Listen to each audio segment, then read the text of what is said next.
Let's get those out. Who's ready to die? No, you said that last week. I choose that guy over there. I choose default Mike wherever he's at in the world. He's had enough nightmares. Let him rest. Let us live. Yeah. Okay. Well, so this is going to be the first session where we enter the Tomb of the Nine Gods. So, a quick recap of last week. You went into the Fane of the Night Serpent, and you encountered the legendary necromancer Russ Nasi, and you had a thrilling, cataclysmic battle with him. That's one word for it. Yes. Mm-hmm. That battle may have been lost if you had not received the aid of Fenthaza, the Yuan-Ti Queen, who provided 2 of her bodyguards to assist you, but more importantly, gave Alessander a potion that transformed her into a Yuan-Ti pureblood. And so sweet. Zinhorn and Alessander are able to face Ras Nasi, the scourge of their pasts, and finally throw off the yoke of his influence. And so you've been allowed to have a long rest within the Fane of the Night Serpent, with the agreement to Fenthaza that you leave at first light, as part of the agreement that you do not interfere with the operations of the Yuan-Ti. Once you leave the Fane of the Night Serpent, you will once again henceforth be enemies.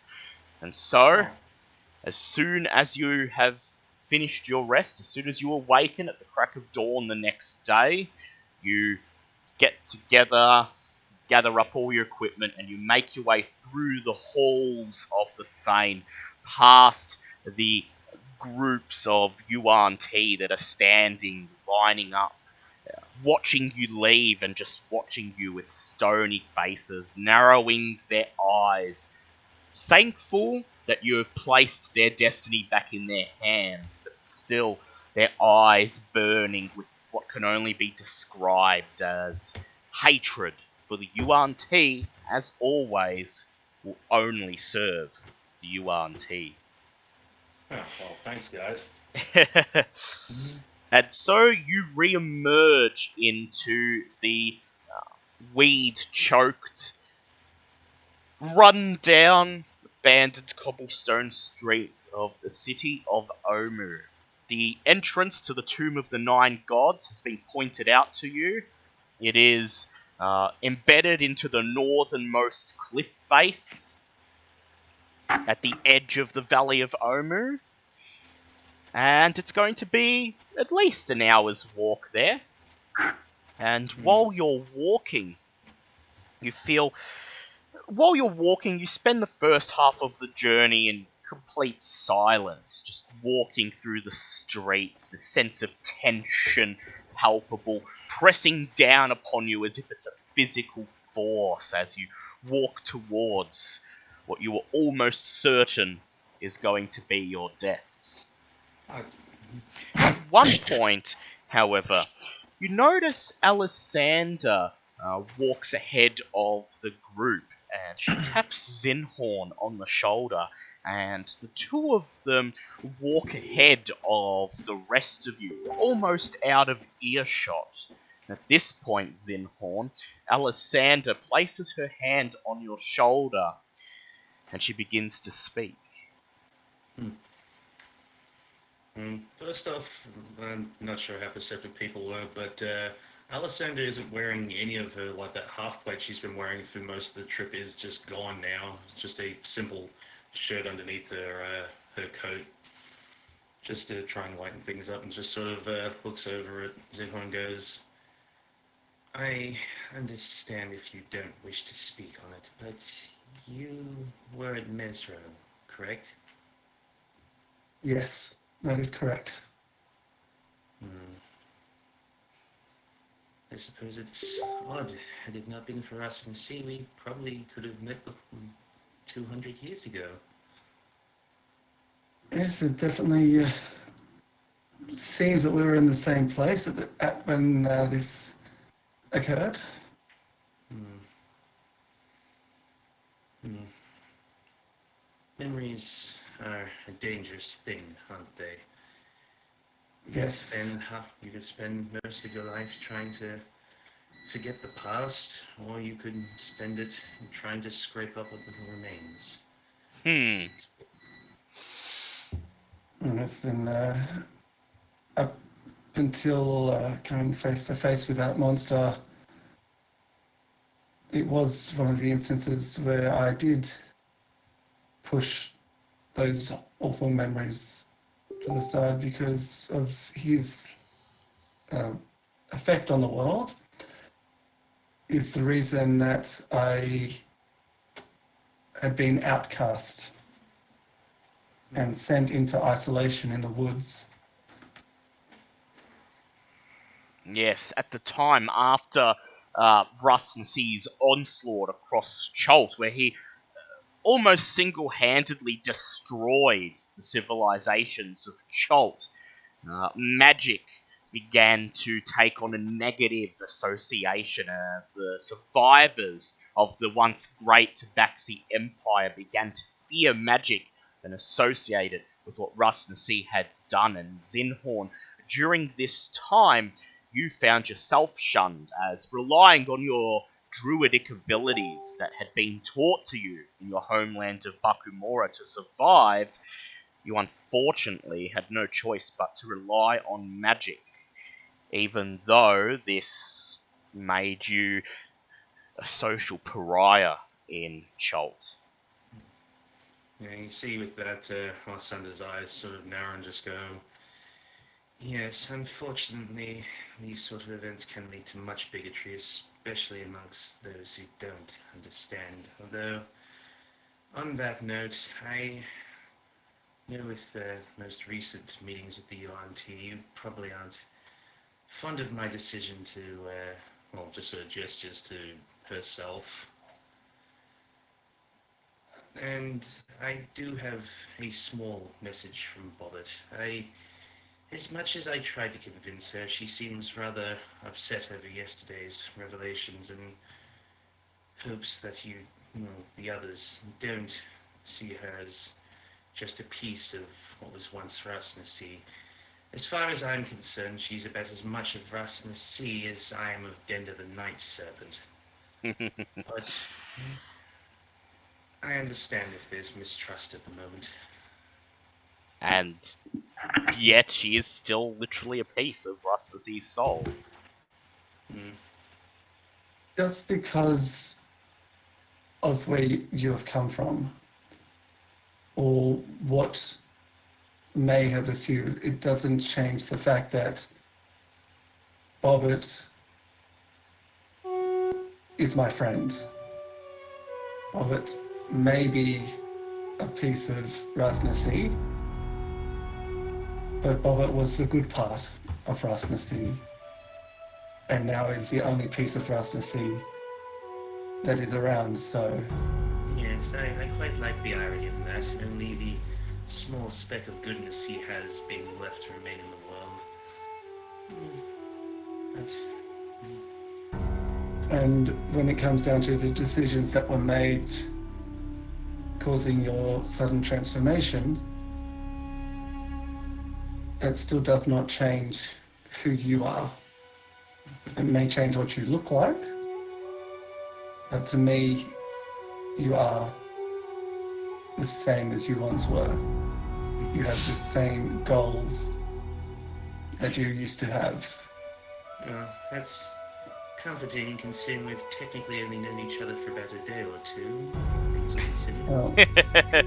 As if to reaffirm this, in the background, you just hear Ava shout, "Bobbert's my baby!" And just, yes, well... We may have only just met, but it feels like I've known you for this entire trip. Well... Because I fear that even though it was Bobbit in the foreground, just like now, I feel like you were always there in the background. Yes, well, while my I was only recently able to take back the helm, as it were. Did you never ever think it was odd to have a lycanthrope in your camp and yet only have minimal instances of her going berserk? While I haven't been able to have a hand on the wheel, I've been keeping her more chaotic tendencies at bay. Likewise, I hope she can keep more of my darker thoughts as a yuan-ti at bay. We're still working on how this arrangement is going to go, but I suppose I'll have time to think on it while we're hopefully not all dying horribly in the tomb. Well, it would be nice. If you do have any questions about my past, I will... Yeah, that is an unfortunate health roll there, Lucian. I should just point out, so Lucian, your max HP is down 7 hit points. So, yes. So this 5 HP you got there, which I will allow you to re-roll. I will allow you to re-roll a 1 on your HP roll, so you may re-roll that. And also, we no longer have a music bot. They've all been shut down. So, from now on, if you would like musical accompaniment to the game, I will be posting links to the playlists, and you can just click on them and have them playing in another tab. Actually, do you know about the feature Do you know about Albert's feature? Does it play music, does it? Yes, the radio. All radios. It does! You start sharing the screen. Yeah, okay, very well. We may need to mess with that another time, so that we don't spend 15 minutes trying to set it up. Hopefully in the future we can fix that one, but... There we go. It's now sharing my screen and audio.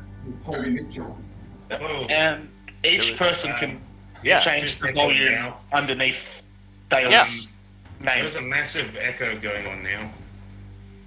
Oh yeah, because of the Discord, I see. Let me give me a sec, because I would like to have musical accompaniment for the Tomb. Window. YouTube specifically, not Discord. There we go. Share tab audio.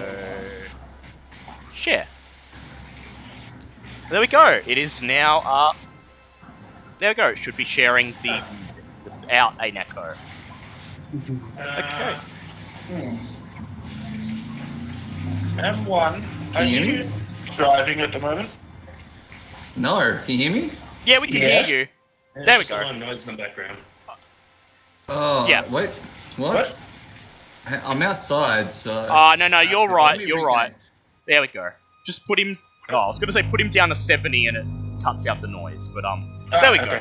So we should now have music playing in Owlbear, and yeah.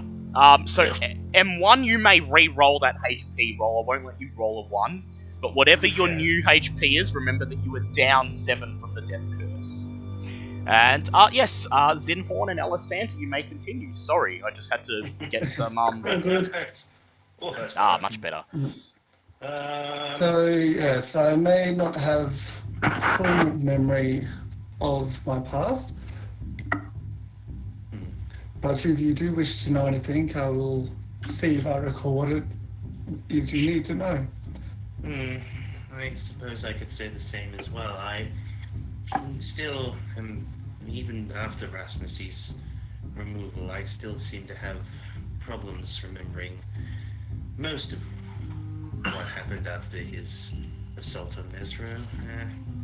I suppose that's something only time can fix, but Yes. I'll offer you the same. I understand if you, as I said, if you don't wish to speak on it, but you know, if need be.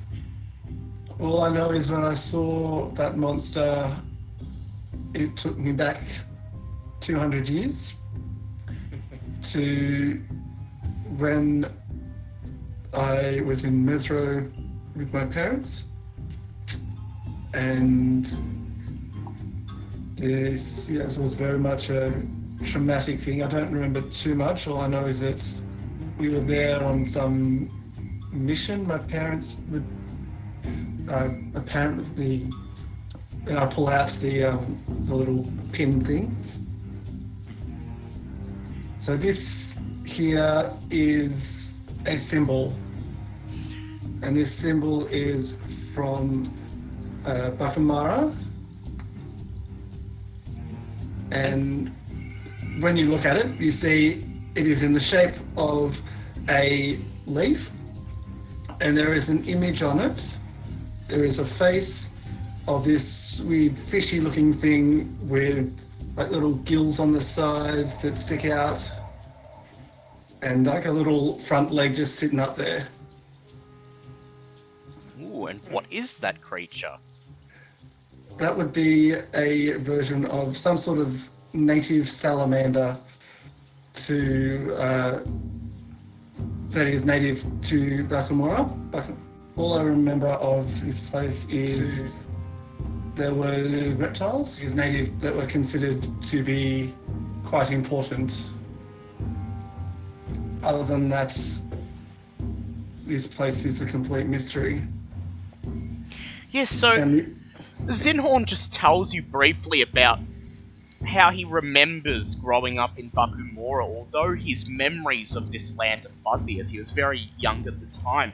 This specific species of salamander was everywhere. They were in people's homes, they were lying in the streets of his village, they would accompany people into the jungle when they went to hunt.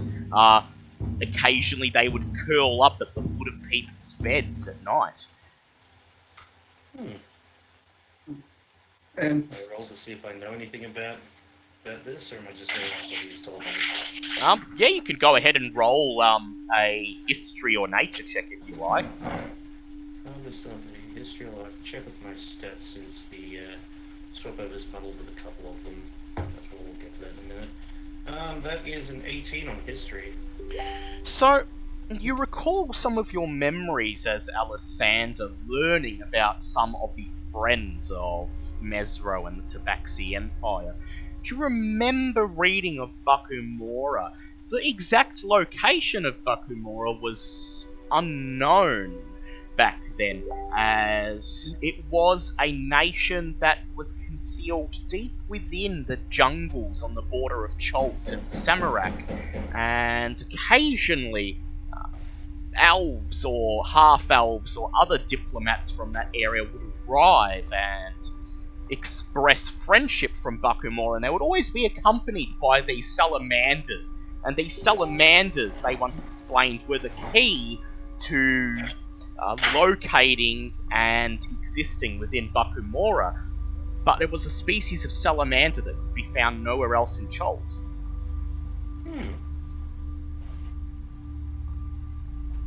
you can have this pin looked into, because I have pushed aside a lot of memories, and the colorings of it indicate that my parents were diplomats, and that is why we were in Mesro on that fateful day.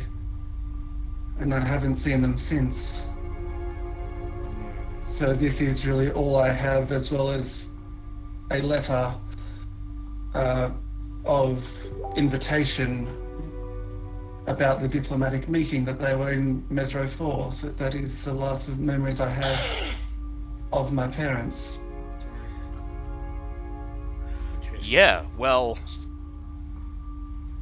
so it appears that even though Alessander has just returned and is starting to remember her past life, now there is the mystery of Zinhorn's origins that must be explored.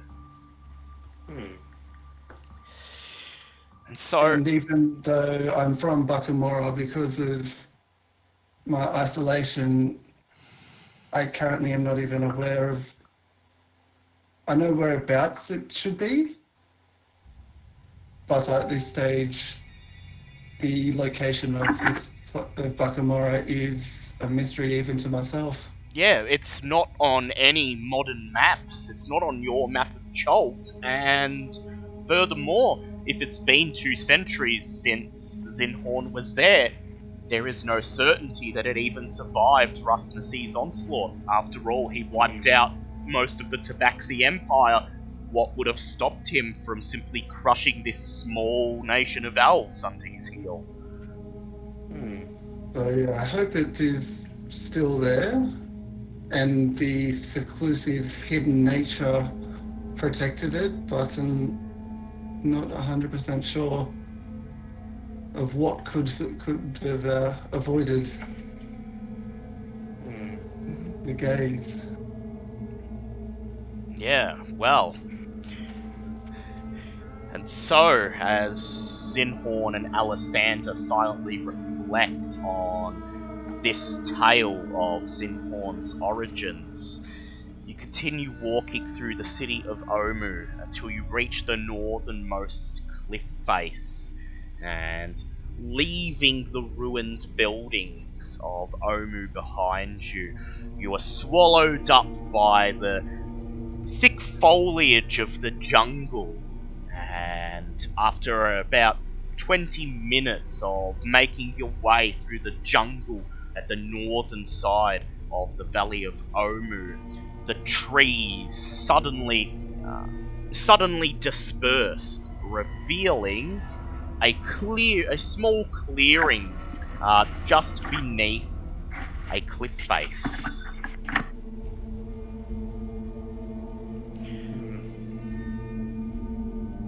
I will get the proper music now. I think I've worked out why my stats have gone weird all of a sudden. Why have they gone weird all of a sudden? Because I went from human to Yuan T, it's kicked out. Ah, It's yes. kicked out my feet variant plus the other Yeah, plus my that's variant, right. Yeah, my variant human. Yeah, feet you don't plus have the that one I any. picked up before. Yeah, No, well, so I think will it's allow like you to. two feet. I will allow you to keep that feat. It's just Aurora. So, pushing the vines and leaves and gnarled branches out of the way, you step out to the foot of the cliff face, and near the base of the cliffs, a 15-foot tall obelisk of cracked stone is draped with vines and black moss. Behind it, you see a dark passageway obscured by withered creepers. A second, smaller tunnel burrows into the base of a cliff to the east. And Zinhorn, with your passive perception, you do notice, perched on top of the cliff in front of you, are 4 stone gargoyles, each of them with 4 arms, watch you from narrow ledges carved into the cliffside. Each of the gargoyles has the face of a bearded devil, its mouth agape in a silent scream. As you emerge and step out into the clearing, the gargoyles simply silently watch you, not even making the slightest movement. And you can all hear the music? Yes. Okay, good, Yep. good. Yep. Lovely, friendly music. No. Alright, so, yep. What would you like to do?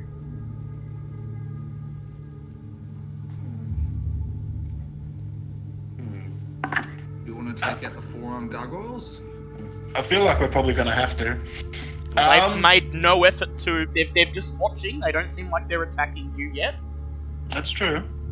Is that actually a tent in front of us, or is that... That's just part of the map. Okay, cool, Yep. cool. Just making sure.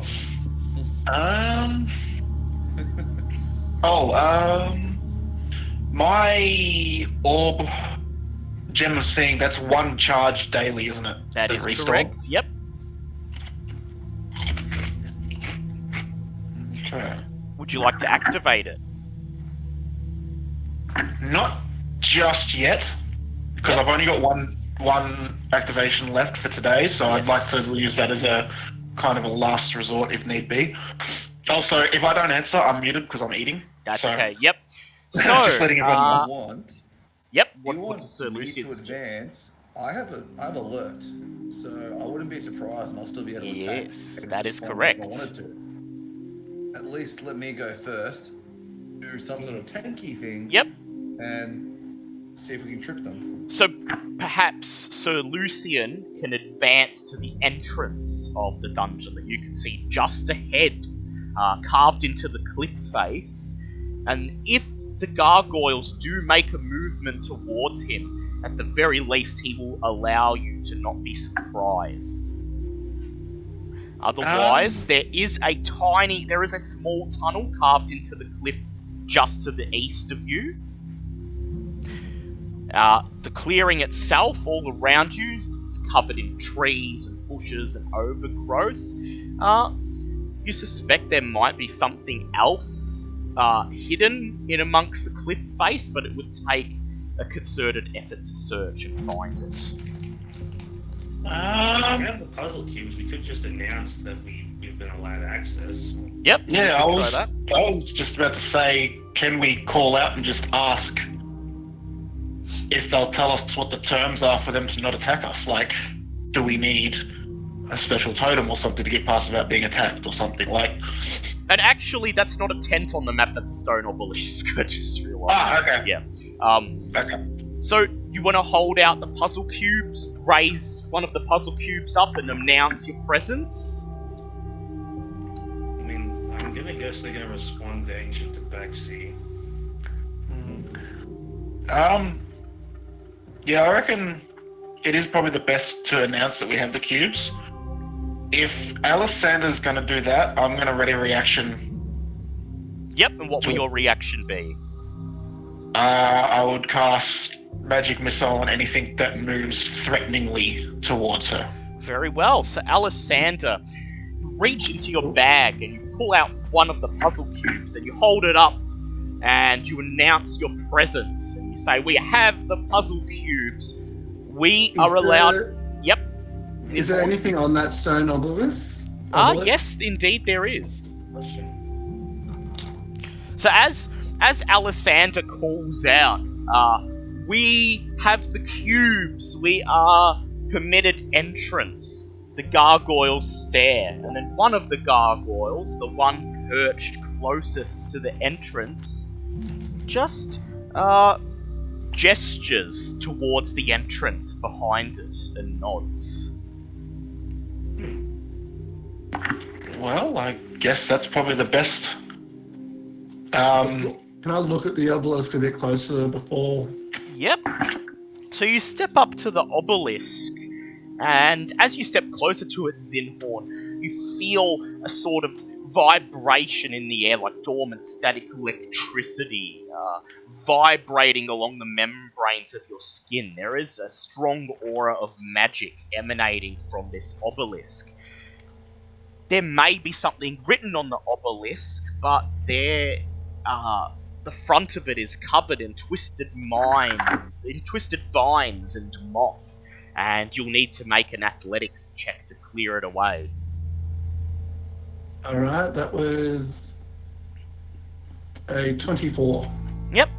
You spend about 10 minutes removing the overgrowth on the obelisk, and as you do so, the aura of magic grows stronger and stronger, and just as you pull the last vine away, a chill runs down your spine as the aura of magic, just for a brief moment, changes into a sense of a horrifying, fiendish presence welcoming you. Underneath the vines is a stone plaque with a message in common written upon it. I'll place it in Discord for you. It says, "Fear the night. When the Forsaken One seizes Death's mantle, and the seas dry up, and the dead rise, and I, Asarak, the Eternal, reap the world of the living. Those who dare enter, take heed. The enemies oppose. One stands between them. In darkness it hides. Don the mask or be seen. Speak no truth to the doomed child. The keys turn on the inside only." Oh shit, we've been talking to Truce the Bobbit all day. Yes. Yeah. For a second, you almost see Alessandra's eyes almost change color. She just stares and goes, "You know, there's more than just Bobbit here, right? Also, really rude."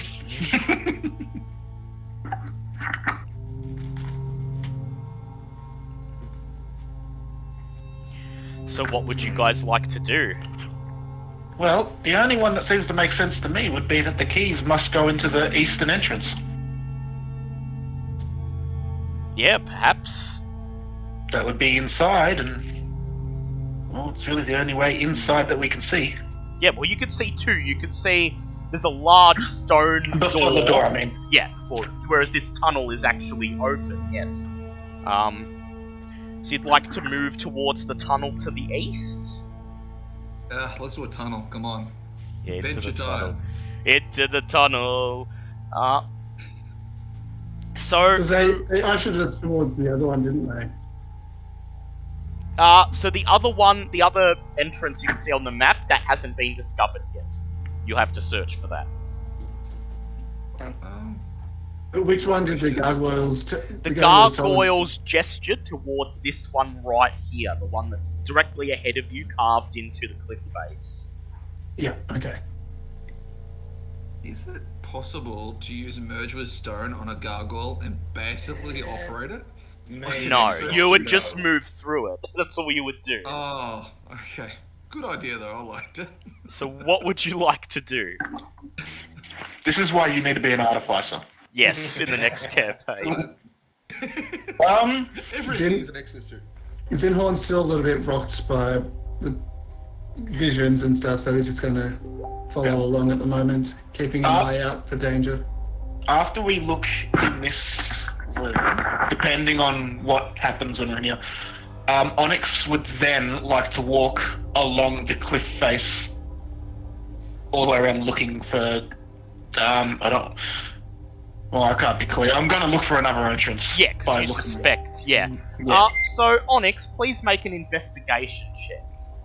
Ah, shit. Investigation is intelligence. Oh, no. I have investigation. That's an 11. I mean... Do you want me to help? Do you want to come with me? Because you'd be Yeah. small as well. I was just saying, because I was small, I reckon I could probably go just along the cliff face and squeeze through the bushes. So if you want to help and come with me, sure, I'll re-roll. Yep, go with advantage. Oh, that's better. That's a 17. So, Oh, good shot. you and Alessander make your way along the base of the cliff face, and you find concealed behind a copse of heavily overgrown bushes and trees what appears to be a second tunnel leading to the north into the cliff face. Can I see up the tunnel at all or not? Make a perception check. It's quite dark in there.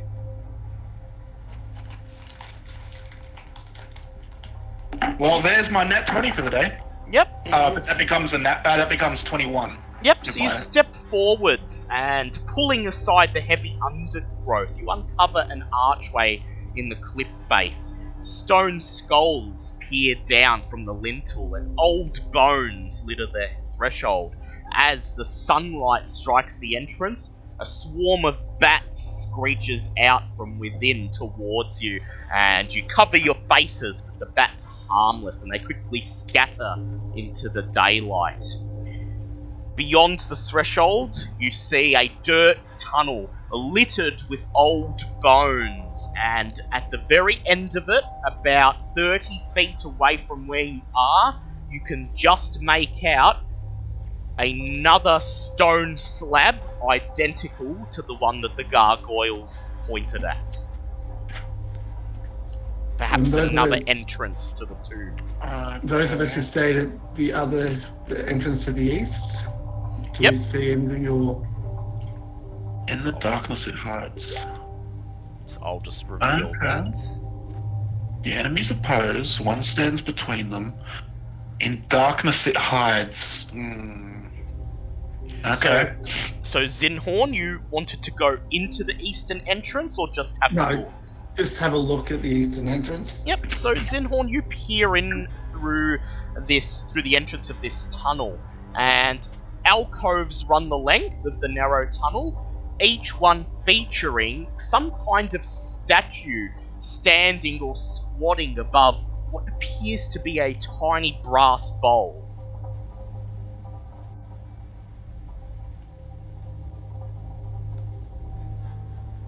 Can I see what the statues are of? Without entering, no, because it's too dark, and see, they're at least a good 20 feet away from where you're standing at the entrance, so... Alright.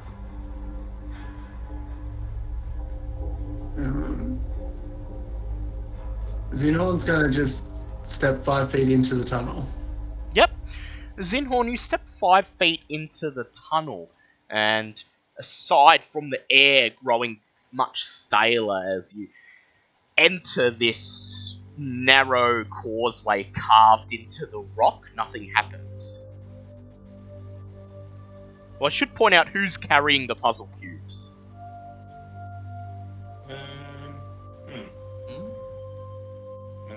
Suppose I could. Yeah, I think Alyssander's. So yeah, Zinhorn, as you step I would in, say nothing Alessander happens. was, because Yep. she was the one that held them up. So yeah, you step in, Zinhorn, and nothing happens.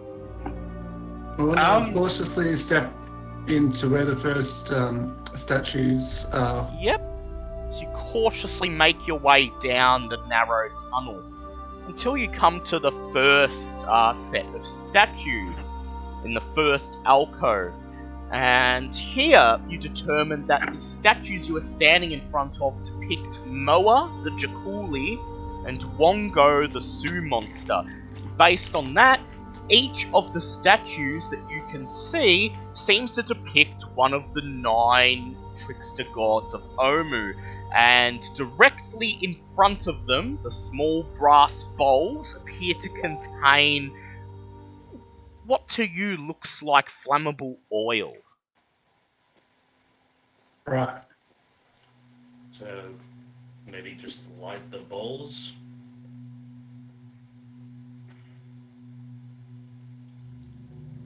Did you say the bowls are filled with flammable oil? The bowls are filled with what appears to be flammable oil, yes. Do I see anywhere on the statues where the puzzle pieces would fit, or... Make an investigation check, please. While he's doing that, are there any markings on the cubes to tell which shrine they came from? Yes, Or each cube okay. is depicted with an engraving of the trickster god that it represents. Okay, cool. Yeah, I just couldn't remember if that had been... if that was true or not. that is a 16. 16, yep. So you move close to the statue of Moa, you run your hands along its surface, and you find no slot where the puzzle cube could possibly be inserted.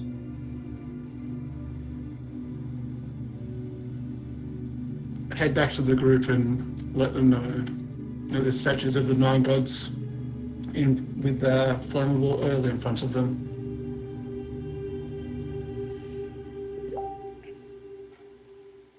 Okay.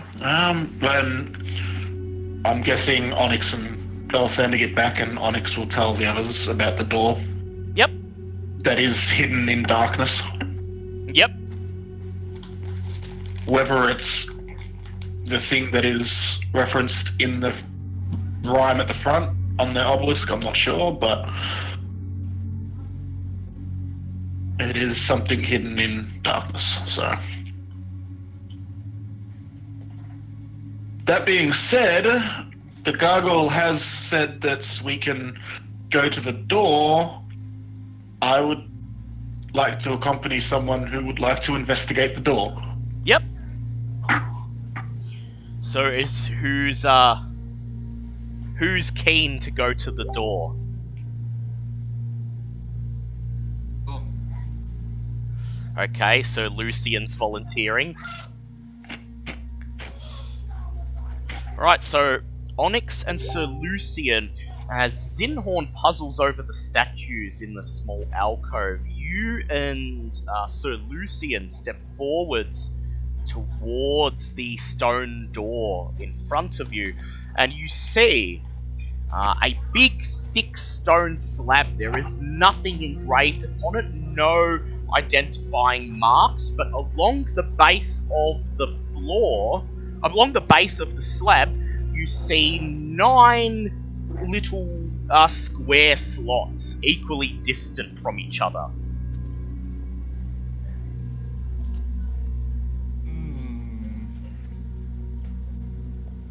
I do not possess the required knowledge for this. Neither do I. Could Onyx... Actually... Oh, Oh, sorry. I was just going to say, could Onyx actually go back and ask someone to help him investigate the other door that he found? Yeah, if you want.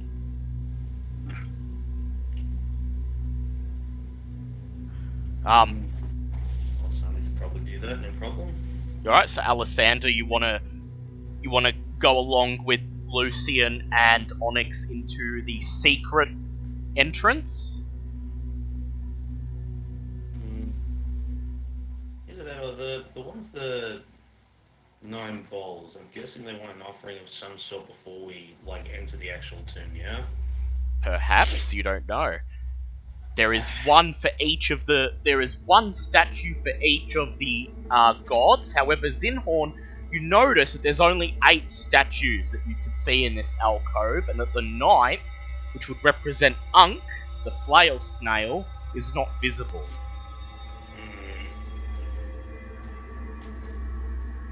Sorry, where was this? I just had a call. In the little eastern alcove where you are, you notice that you can only see 8 statues, and the 9th, which represent Unk, the flail snail, is not.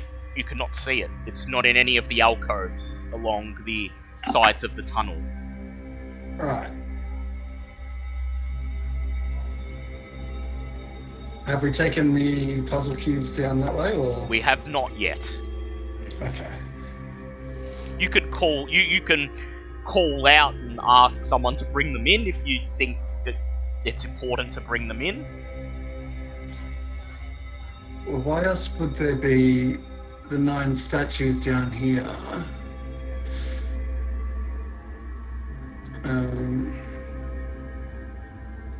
Do we think that we just light the oil, or do we bring the puzzle pieces down, put them in the oil, then light them? That said, the door to the north also has 9 slots, one for each puzzle cube. What if the puzzle cubes need to be anointed in the oil before they can be placed in? Perhaps. So, Alessander, would you like to take the puzzle cubes in with Zinhorn? Yeah, actually, that's a really good idea. I want to do that. Okay, well, while Alessander goes with Zinhorn to do that, I would still like to check the other door, just to... Yep. Before we take all of them in, I'm just going to take just one puzzle cube on its own. Yep. To sit, by myself, just to make sure that to see what happens as I'm walking the puzzle cube for one of the first statues in. Yep, so you meet Alessander at the entrance to the tunnel, and she reaches into her bag and hands you a puzzle cube at random, and it ends up being the puzzle cube for Moa.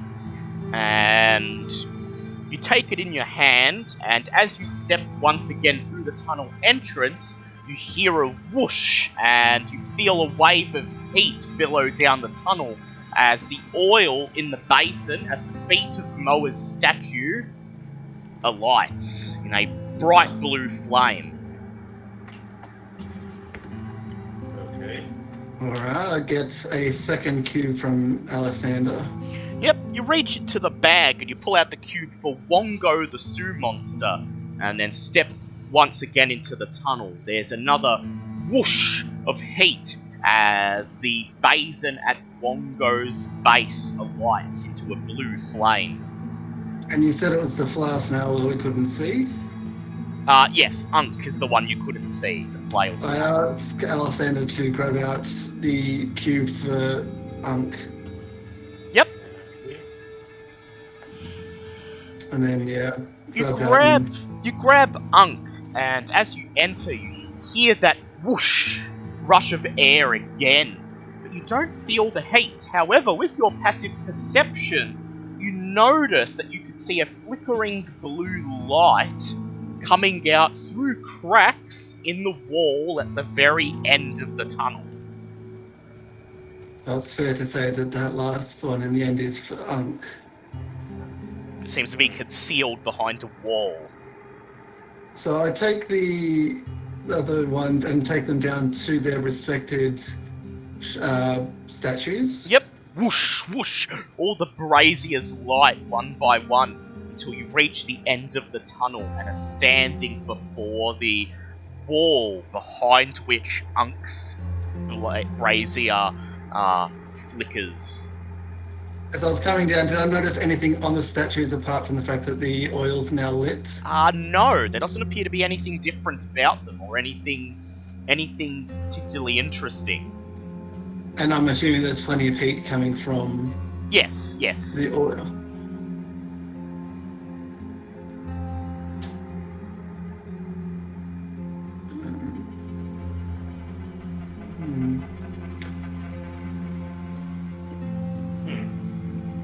And there's nothing on that wall that in front of Unk. It doesn't appear to be. It just appears to be a standard, quite flimsy-looking stone wall. Onyx has proficiency in mason tools if you want him to come look at it.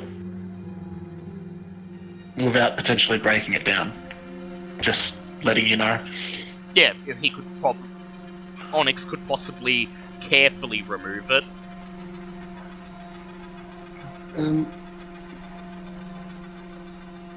And so the basins are on the ground? Yes, at the base of each statue. I want to grab one of the cubes and go to its respective statue. Yep. And am I noticing anything on the cubes? Like, is anything lighting up? Is anything changing? There does on not the appear cube? to be any change in either the cube or the statue. I want to go down to where the basin is with the cube and sit it down just in front. Yep, you set down. You set Moa's cube down in front of the statue of Moa, right in front of the flaming brazier. And aside from the cube now being lit in flickering blue candle lights, you notice nothing different about it.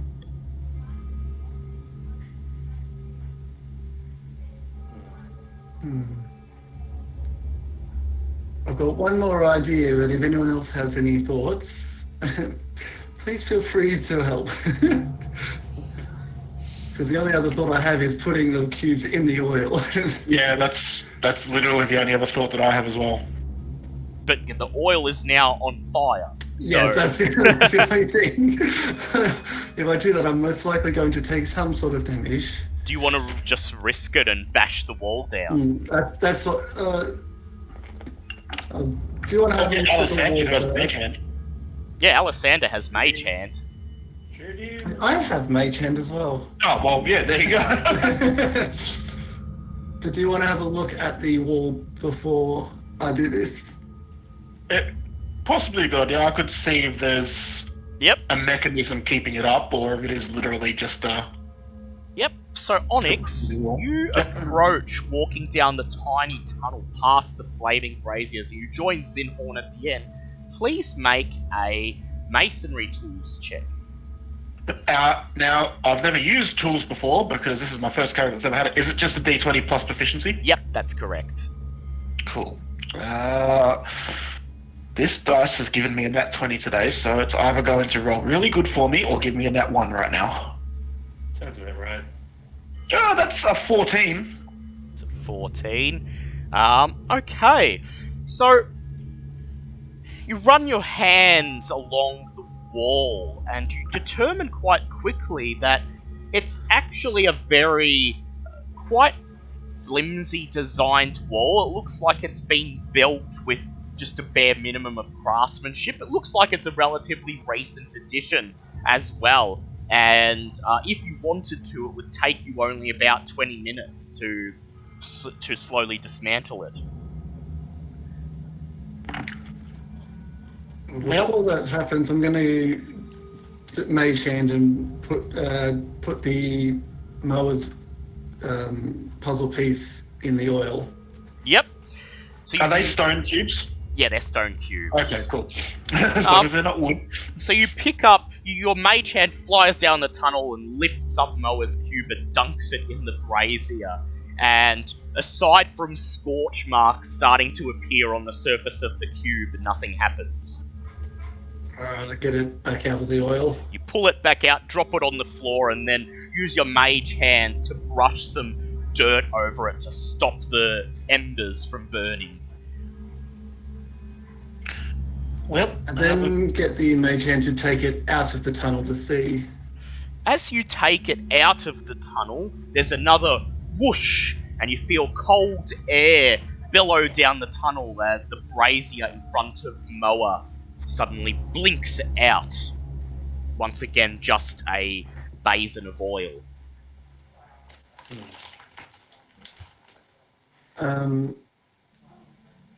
Whilst the mower's puzzle piece is not there, I'm just going to quickly double check something. What am I doing? Flame tongue. I want to grab out the flame tongue longsword. Yep. I'm going to speak its command word to activate it, make it start flaming, Yep. and then I want to touch the oil. Yep. So you To touch see- the tip of your flaming longsword to the oil, and you hear a whoosh as the brazier lights up. But then the flame grows bigger and bigger until it billows out of the basin towards you. Please make a dex check, a dex save. Oh, that is a 22. A 22. Sorry, Okay. 21. 21. So that is going to be 4 points of fire damage. The blast knocks you off your feet, and then as suddenly as it happened, it disappears, and the oil is once again inert. Oh, good to know, good to know. For science. By this time, Onyx has finished dismantling the stone wall at the end of the tunnel, and sure enough, behind it there is a small alcove cut into the rock where the statue of Unk the flail snail sits, the brazier burning brightly. On Unk's statue hangs a golden pendant shaped like an eye.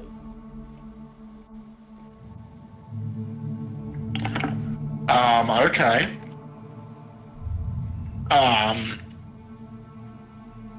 Alessander, I think we need a Arcana check in here, please. Yep. May have just found a magical item. May need to know what it is. Alessander walks over, and would you like to make an Arcana check, Alessander? Okay. Still trying to work out. I apologize if I've been quiet. I've been trying to work out some Yeah, issues with because my of the... character sheet. That is a 21. 21. So you walk up and you touch your hand against the gold pendant, not removing it from the statue, and you can definitely feel an aura of strong magic emanating from it, but you cannot identify what its specific purpose is.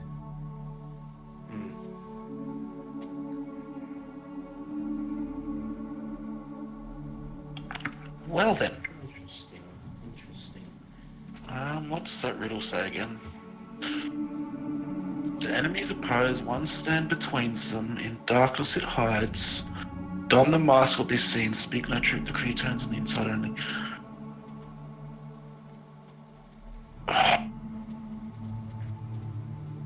Would a necklace technically be classed as a mask? Like, not like in a physical sense, like, but just like I guess if you No. want to, I guess in a very loose interpretation. We can use the mage hand to take it off. Yep. So you sweep your mage hand out and lift the pendant off the statue, and it dangles from the fingers of your mage hand. Nothing appears to happen. Though as your mage hand brings it closer to you, you do all feel the aura of magic emanating from it. 22, I didn't do it. Or 21, I can't. No. Onyx would now really like to go and inspect that second door. Because I'm thinking that the main door is a red herring, and that the necklace is technically the mask. It somehow masks something about you. Will be seen. But I want to go check that door without the necklace being near me before we go in there. Yep. So you want to put the necklace on, or just... No. I want to go check the door while the necklace stays with Zinhorn. Okay, yep. So you leave... so the main door or the secret door? The secret door. Yep, so you The one leave... that stands in darkness. Yep, you leave Zinhorn and Alessander behind. You move over and push your way through the foliage into the dark tunnel and make your way across the layer of bones that crunch under your feet as you walk.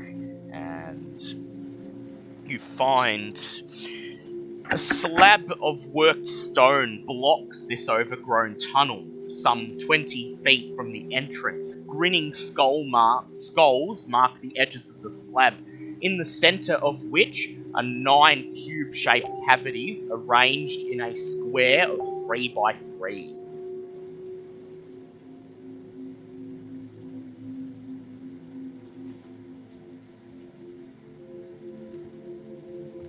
That, or I'm overthinking this, and this is the fucking red herring. So many red herrings. But there was no skulls I just on the wish main to door. point... no, the main one had no markings at all. I just wish to point out you haven't entered the tomb yet. Yeah, I know, I right? know. Yeah. We're going to fight to the death, second guessing everything about the fucking door. Zinhorn wants to just reach out and just touch the necklace. Yep. You touch the necklace, and as you place your hand on it, you feel the aura of magic surging from the necklace into your body, and an unseen force. You feel an unseen force pulling at you from the west, outside the tunnel, and towards the west where Onyx went. So Onyx is going to go back to the group. Yep. Zinhorn's just going to head in the direction with the necklace and the cubes and just follow Yep. the pull. Before Yep. you go in, Onyx would like to explain his thinking, just so that we can all be in agreement before we do anything.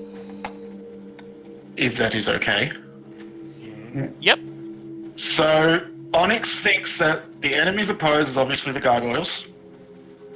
One stands between them is the wall, whether that rebuilds itself after time or not. In darkness it hides. That door was hidden in darkness. This necklace is the mask. And speak no truth, Onyx thinks the skulls are going to talk. However, he doesn't know what the keys turn on the inside means. Perhaps. So that's where his thinking has been Well, going. the And that's pieces of the keys, aren't they?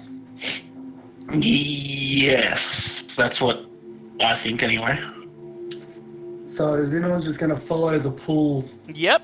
So as you step out of the tunnel, all of the braziers disappear as you've taken the puzzle cubes out of the tunnel. And when you step out into the clearing, while Onyx is telling you what he found, you feel an almost unresistible pull towards the secret tunnel.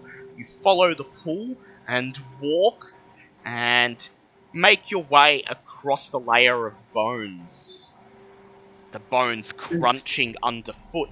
And you Do I come see to... anything because I've got my flame sword still going? Yep, you don't see anything, though you do recognise that the majority of these bones appear to be from jungle wildlife and are not from humanoids that you could tell. Eventually, you reach the stone door that Onyx told you of, and as you stand in front of it, the pull suddenly disappears, and in your hand, the pendant crumbles away into dust. Okay. Are the, like, where the puzzle pieces, I'm assuming they're labelled with... Well, yeah, they've got... The puzzle cubes each have an engraving of the specific god on them. Like the 9 spots on the There wall. There is not. Would everyone like to join Zinhorn over there, or would you like to try to do something with the main door?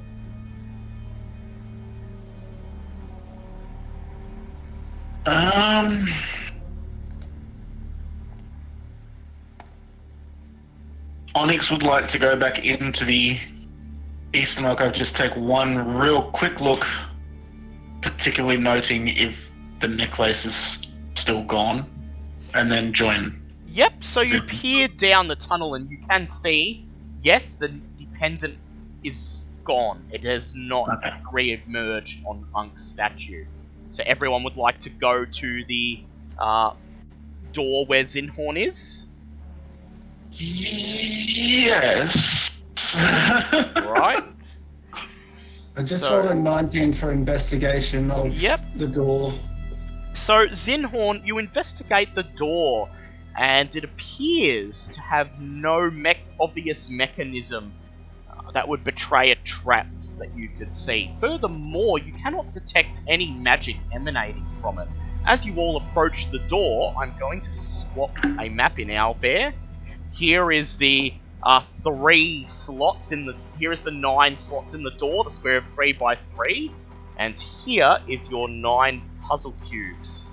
In addition, you will probably need this, and I'm going to put in Discord. Here is the lore about the Omoan gods. Yeah. Okay. Oh no. Oh, we're dead. There is no marking on any of the spots to indicate where any of the puzzle cubes are meant to go. Assuming they're meant to go anywhere, you could just place them in at random and see what happens. Okay, hang on, let me move. I need to be able to see both things at the one time. So...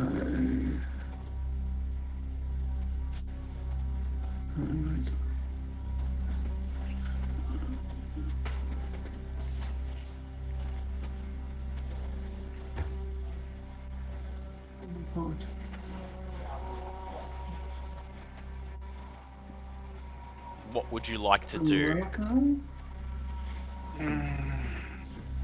Depends, do you want me to say in character or out of character? Because M2's all for trying to sort this puzzle out. Alisander's all for just throwing down the stuff and going home. So in the lore, the first thing, the first god that is mentioned is Obalaka the Zorbo. That is correct. So it's the first one that's mentioned. Shigambi chased Nang Nang across the sky. Yep. So I would guess that Shigambi and Nang Nang go in the top row, but I don't know where. Yep. That Like, said, Zinhorn is correct in that the legend first ventures Obalaka the Zorbo and Aijin the Almiraj, who became terrible enemies. A running theme in the lore is that each of the Omuan gods is opposed to one other. Each has an enemy, except it seems for Ankh, who has no enemy at all. And Ankh was the statue that was hidden Ankh from was the the only others. one that didn't have the something opposite. So Yeah. can Zinhorn recall which of the statues were opposite each other? Yes, please make a intelligence check. I'm so good at these. Intelligence, that is a 13. So the pairs in the alcoves were Moa and Aijin, Kabuzan and Papazotl, Wongo and Obalaka, and Nang Nang and Shigambi.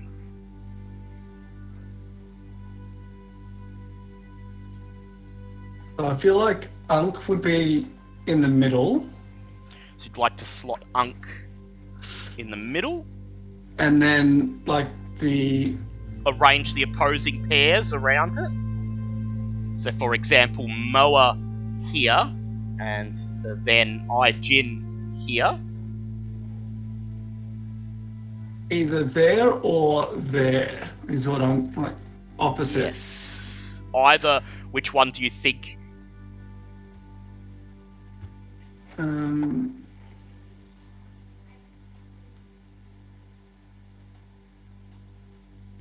Enemies oppose, one stands between them. So the enemies oppose. So it would be diagonally across like that because one would Must be be. between them being Unk. Must be, yeah. So, yeah. alright, so you'd like to assign them diagonally in the positions where they're each posing? Yeah, so they're opposing each other with Unk in the middle of Yes. the oppositions. Can I just take Obalaka. half a second to say that the Wongo is absolutely terrifying. I know. Yeah, I'm not gonna. Yeah. Nang is cute So- as fuck. So if Yeah. you do that, you can't fit them all diagonally because now you have Well, four. No, but I mean, there'd still be like yeah, in still the cross like opposite. So that. say Still opposite, yeah. Nang Nang and Shigambi and Would be- Kabuzan and Yeah. Papazotl, like so. Because there'd still be enemies would be opposite with one in between. Yep, so are you sure this is the configuration you'd like to slot the cubes in? Just half a second. I'm just. I'm sure my brain's working out. It's just, I don't know whether you put this here, this law here, just to mess with us or not, because it's slightly different. Well, that said, the law is written by the Omoans. Hmm. Nang Nang. Okay, so the Shigambi and Nang Nang are the same. Obalaka and Aijin. See, because going by the law, Obalaka and Aijin should be opposite each other. Because they've become terrible enemies. But in the statues, it's Moa and Aijin. Oh, sorry, and Obalaka. I did get that wrong. Oh, They okay. are supposed to, yeah. Oh, Supposed to be okay. Obalaka and Aijin and Moa and Wongo. Okay, so technically the law is technically the same as what those Yes, statues are. yes. Okay. No, then yes, that Yeah. Yep. Onyx would say this is how it's supposed to be. Yes, Onyx would vote for this is how it should be. Yep, so you slot each of the puzzle cubes in, and you stand back. You have me As- so fucking worried then. Stand back as you expect something to happen. Nothing happens, and then about 10 seconds later, you hear a click, and the stone slab slowly slides away, revealing another room beyond. What the death?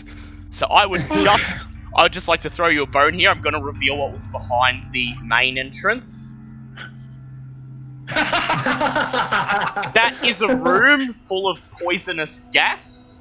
And if you were to enter, Yes, no. if you were to enter, a Fuck stone you. slab would drop down here, trapping you in the tunnel, and the poisonous gas would persist for 20 rounds, dealing 3d6 poison damage each round.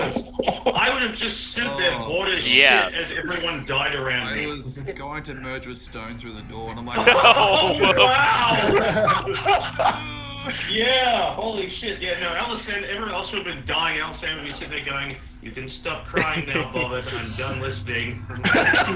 Everyone's dead. I can't fix this. Thank Oh, God. gargoyles. Wow, we dodged our bullet. Another slab blocks the hallway 20 feet beyond the puzzle door.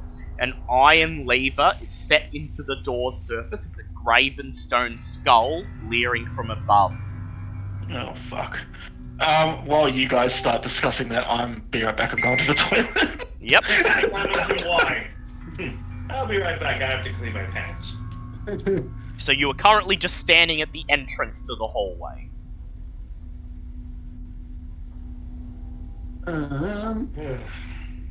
Is there any markings on this door? Just one skull, and it's leering down towards the iron lever.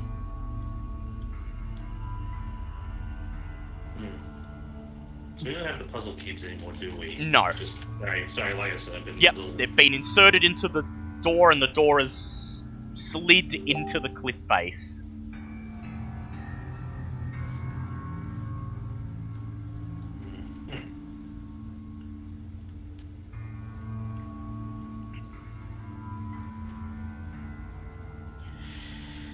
What would you like to do?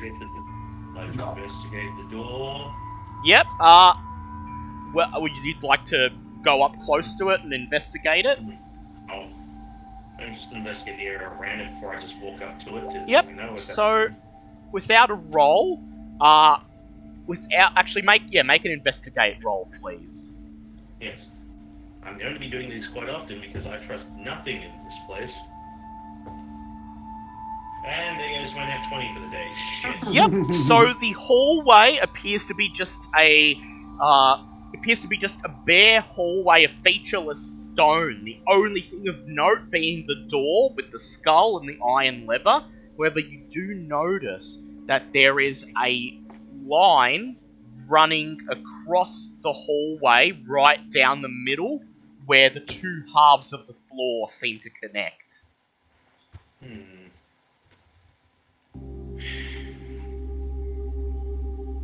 Interesting.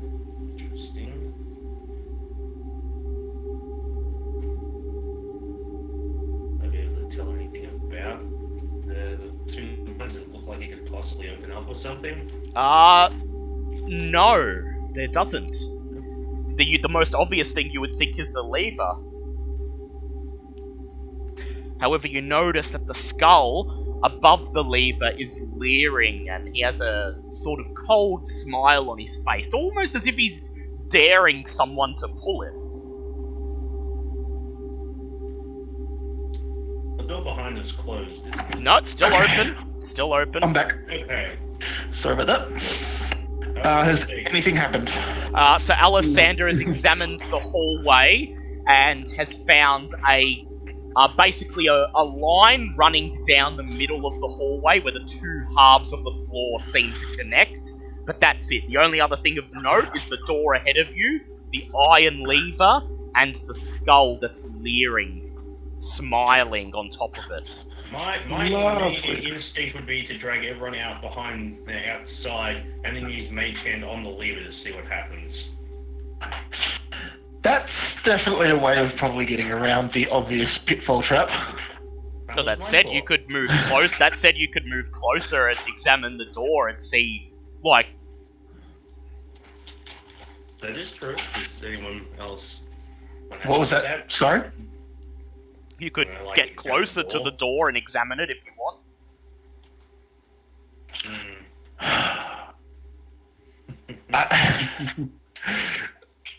See, I can't fly anymore. No. I'm not sending you in. I still have my mage hand up. I do point out that there is an entire tunnel filled with grung and other wildlife bones right outside. That is also true.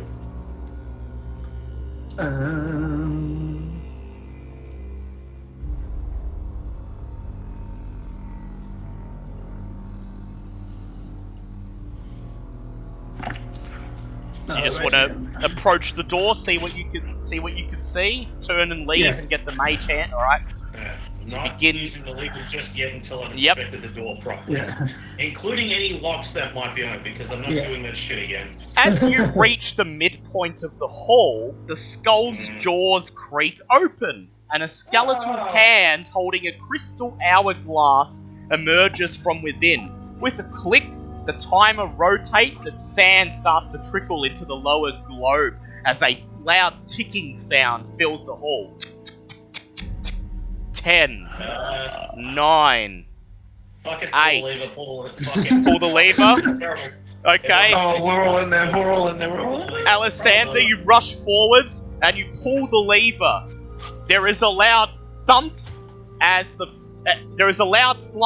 thump as the full floor below you opens along the central seam. The ticking stops. The hourglass is quickly withdrawn into the skull's head, and you hear it laugh. You tumble down into the 20-foot deep pit lined with poisonous spikes. I would like you all to make dex saves, please. Son of a bitch. I hate you. Metal for me, blue for Ava. Ava can do hers with advantage because she can fly. Oh, thank you for that. 17. 17. 17, Hold on, I've got Great to... start. 16. Okay, so Ava got 16. Onyx got unnatural 20. Very well. Everyone else? Oh, hold on. Ava actually has advantage on dexterity, so she Yes. actually got a unnatural 20 as well. Yep. Everyone else? 17. 17. And Sir Son Lucian? of a bitch. 16. 16. Okay, the DC was 18, so Onyx immediately leaps and grabs hold of the lever, hanging onto it so he doesn't fall, while Ava squawks, flaps her wings, and flies to the top of the room. The rest of you tumble down into the pit, taking 7 points of bludgeoning damage, and that's just the first of it. You then fall down. You then reach the bottom of the pit where you were impaled on the spikes, dealing Spike or stone spike? stone spikes. Would you like to merge into stone? Yep. Through my body. You merge into stone and you avoid this damage. However, Alessander and Zinhorn each take 9 points of piercing damage from the spikes, and Zinhorn only takes 10 points of poison damage, as the spikes are poisoned. I was gonna say, just the Alessander lying amongst the spikes going, "No, Bullet, that was a great plan. Grab the lever. Ready to go." When you look, after you hear, as Ava and Onyx hear the sounds of everyone else slamming into the pit, the stone door begins to slide away, revealing the corridor beyond. Son of a bitch. Onyx wants to go home now. Yeah. Onyx is the second room in and wants to go home. No, actually, first room in and wants to go home. So, so Lucian, you speak your command word and your flying carpet appears. You climb on top of it, and I would like Alessander and Zinhorn to please make acrobatics or athletics checks to free themselves from the spikes on which they are impaled. Is there something that the vines can grab onto? Oh yeah, the vines can grab onto the ledge into the next room. So I get one vine to grab up there, the other one to wrap around Alessander. Yep, so you may both make your checks with advantage in that case. Well, I was gonna say. And what was it? Acrobatics? Yeah, was it? acrobatics, yes. 16. 16. Yep. You fling out your vine, it grabs onto the ledge of the next room. You wrap the other one around Alessander, and then you both extricate yourself from the spikes and are pulled towards the next room as Sir Lucian hovers behind you on his flying carpet with the carpet going. He steps off the flying carpet and joins the rest of you. in the next room. Oh, Aside that from is- the gaping pit, the entrance leading outside is still open, I'll point out. Mm-hmm. A moss...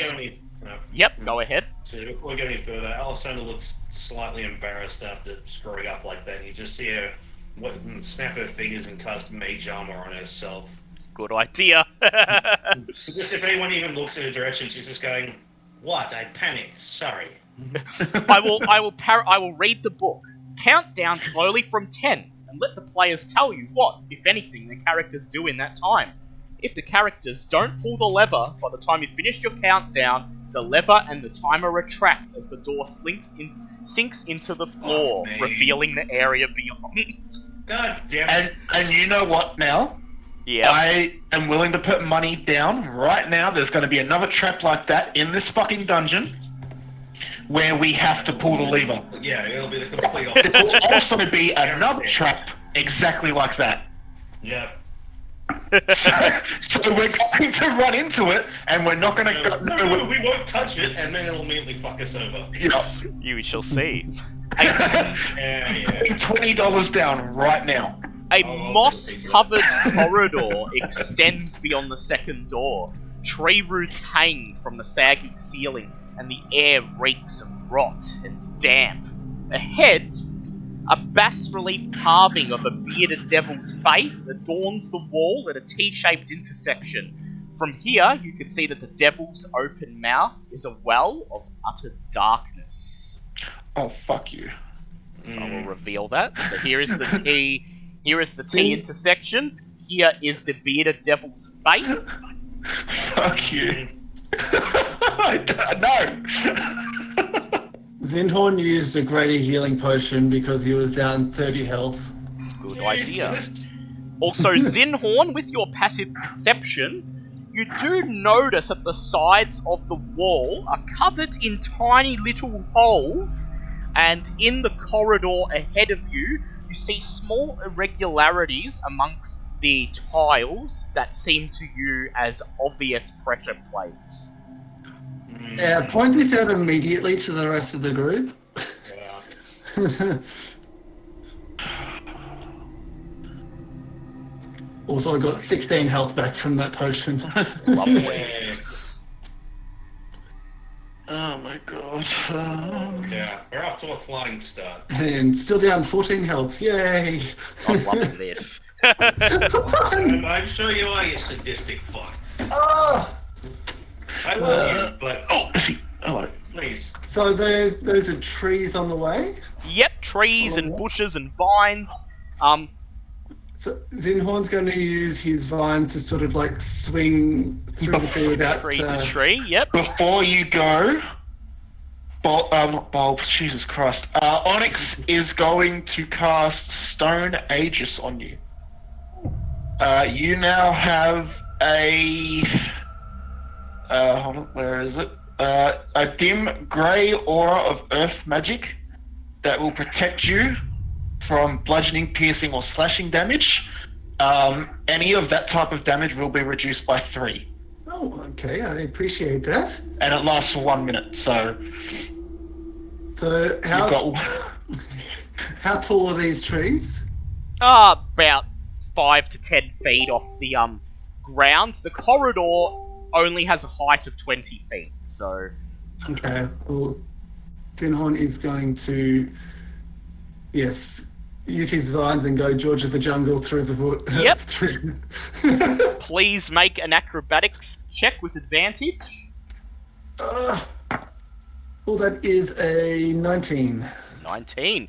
Yep, so Zinhorn, you lash out with your vines, wrapping them around the overgrowths coming out of the wall, and just like George of the Jungle or Tarzan, you make your way across the pressure plates, landing in front of the devil face in the T section. You even let out an "ah" as you land.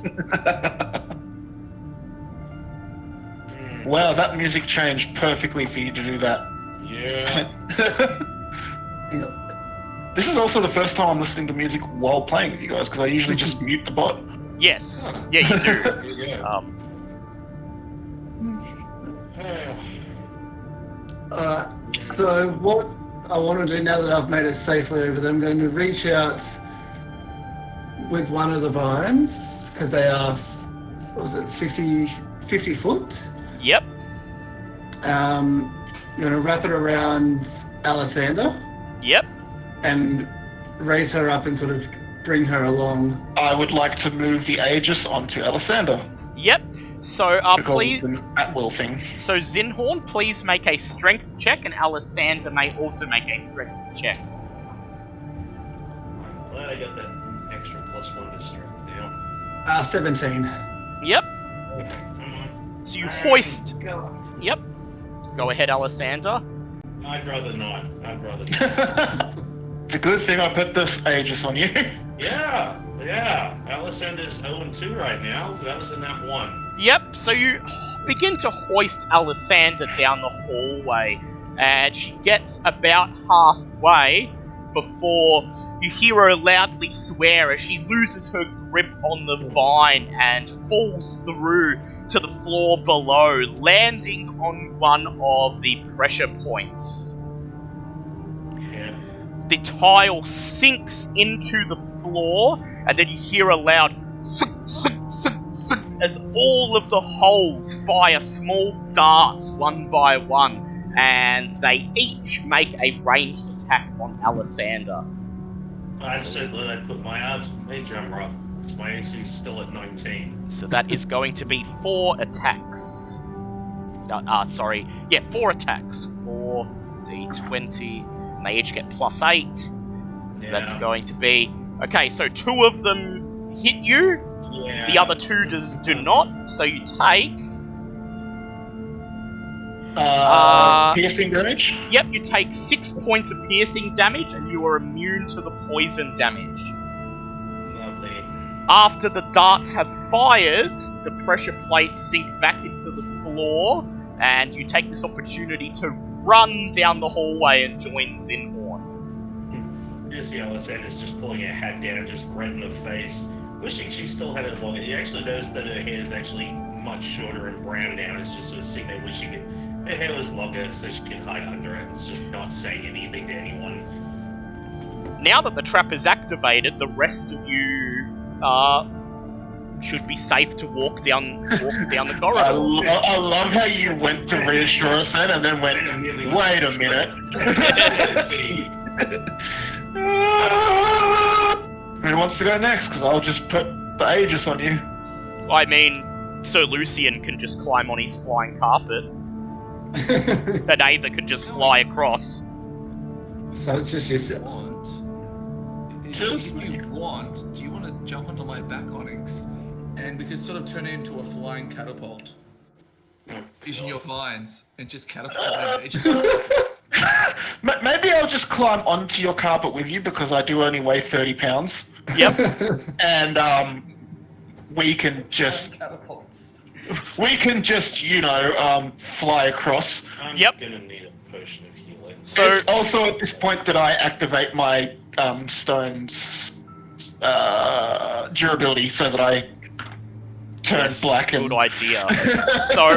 So Lucian barks his command word, and the flying carpet hovers up. Onyx, you climb on board, and Ava sits on the edge as the flying carpet slowly levitates you down the hallway. Until you join Zinhorn and Alessander. Lucian folds his carpet up, and you climb off land, setting your feet down on the stone floor. You are now in the T-junction. The air here is very stale. It feels like there hasn't been fresh air here in hundreds of years, is probably correct. And moss covers the walls, which are decorated with screaming skulls and hung with rotting tree roots and dead vines. There are several things of note here that you can see. There is the bearded devil face in the wall. There is to your right, the corridor open, and the corridor eventually leads into what appears from here to be a vast open room. To your left, the corridor moves towards what appears to be a dead end with a crystal plate embedded into the wall, revealing the room on the other side. And you can also make out to your left an iron grating, circular, embedded into the floor. Do I notice anything on the ground, like any pressure plates, any... No, traps? this corridor appears to be untrapped. Can Onyx go and investigate around the rim of that grating? Very well. To see if he can see what has gone through it. Onyx, please make a perception check. That is a 13.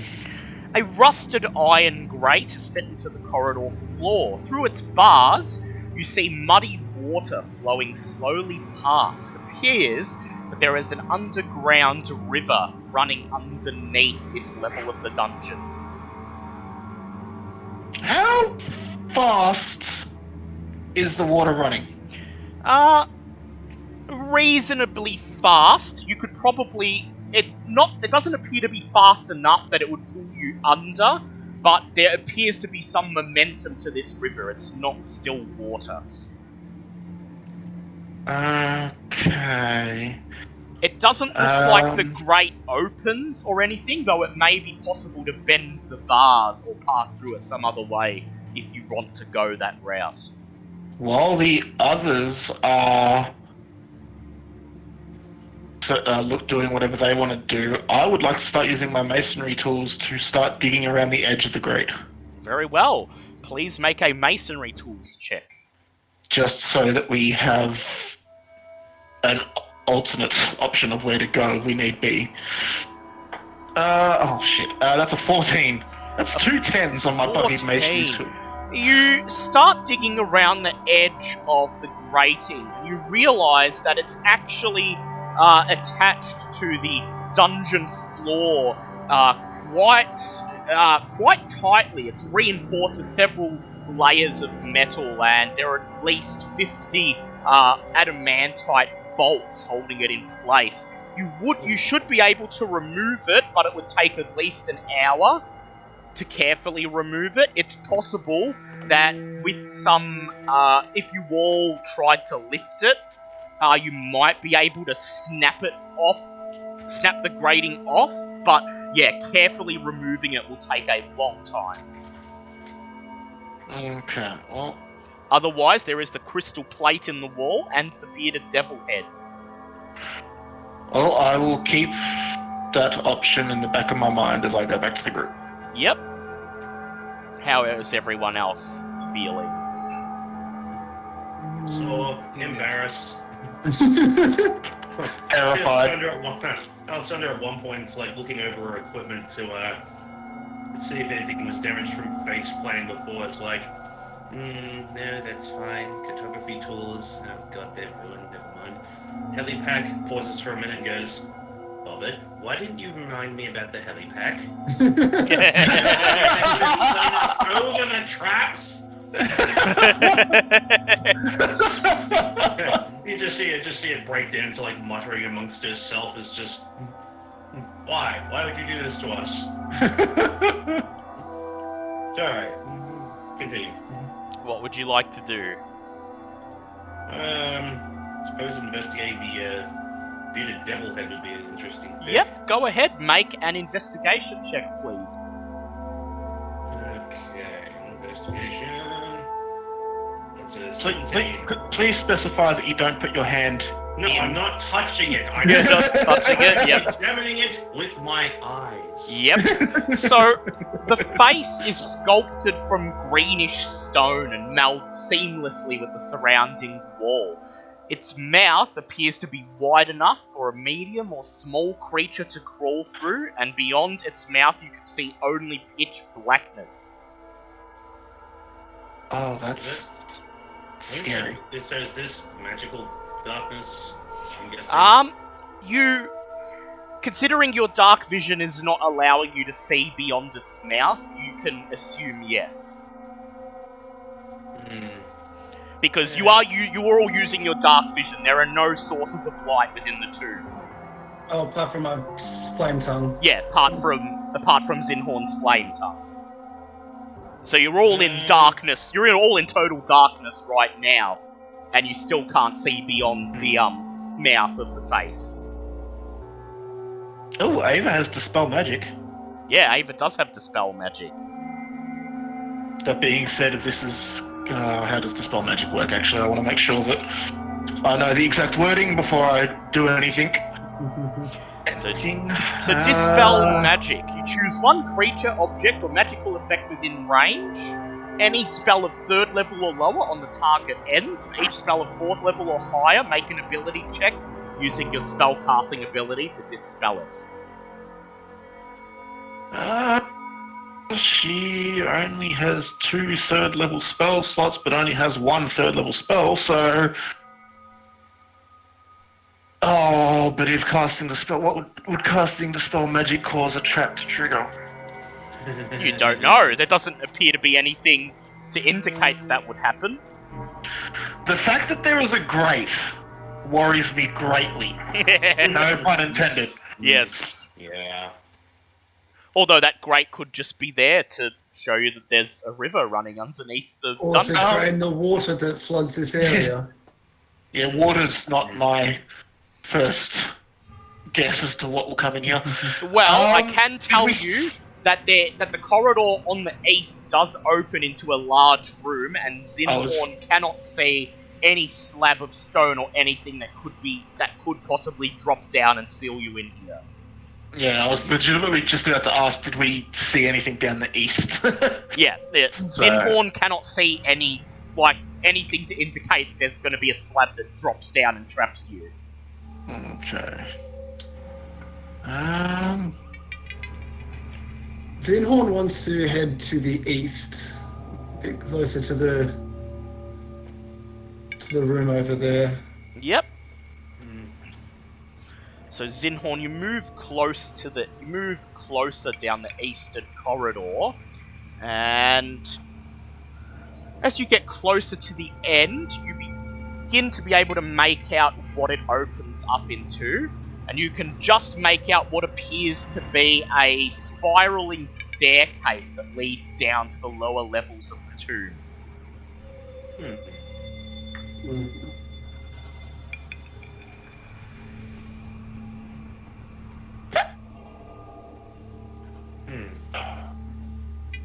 Well, can Zinhorn see if there's doors?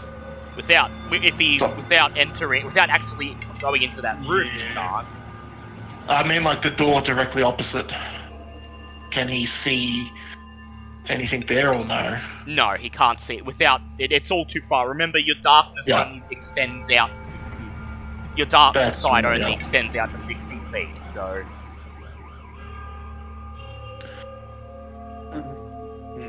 I'm just sort of again looking on the ground to check and see, make sure there's nothing that's going to set things off. It doesn't appear. You can't see anything in the mouth of the corridor, at least, that seems to you to be a trap.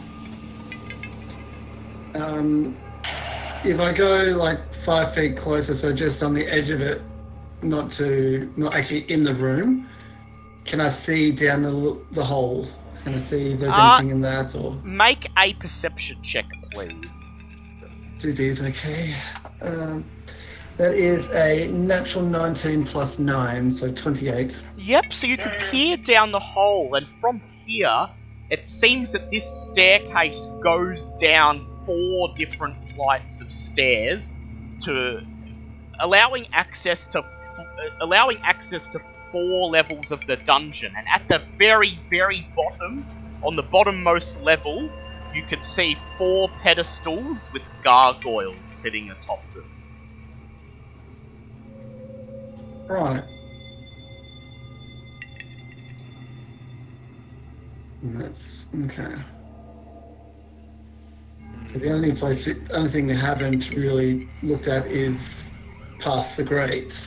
Yeah. So what would everyone like to do? Is Ava going to cast her Dispel Magic? Before Ava casts Dispel Magic, not Bob, Onyx, Jesus Christ, that's going to take a bit of getting used to now, is going to check the roots, the rotted roots that you said were here, and see if there's one long enough that will hold long enough for me to poke it in the mouth and pull it out again. Yep. Submerging it in the darkness. Yep, make an investigate check, please. Oh shit, that's an 8. So, you look at the roots that are gnarled across the wall, and you follow one of them up, looking up towards the roof, and you see thin shafts of daylight spill through tiny rock fissures, forming tiny pools of natural light that dance across the floor. This must be how the plants in here are able to grow.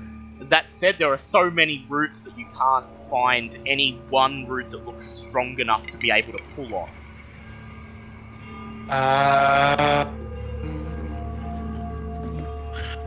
I'm going to take one of Ava's normal arrows. Yep. And I'm going to poke that into the mouth. Yep. Okay. So you're not going to extend your hand into the mouth, you're just going to poke the arrow in? Yeah, I'm going to poke the arrow in first and see if that gets damaged. Yep.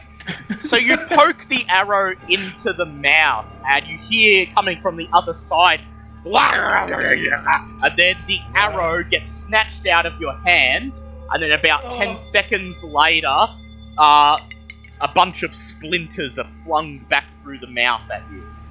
Now I'm just really curious as to what's trapped in there.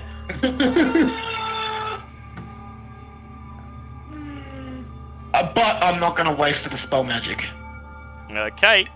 'Cause whatever it is can stay in there until we need to investigate it again to move forward. Yep.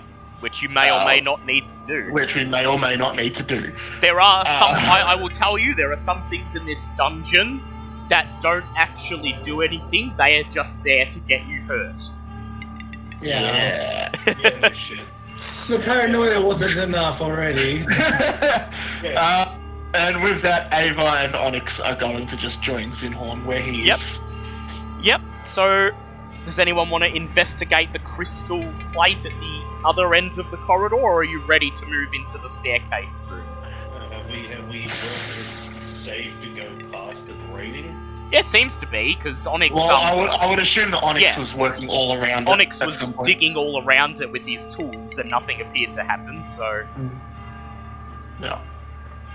Also, lifting the crate, bending the bars on the grating so you can fit through is an option. It would just require incredible strength.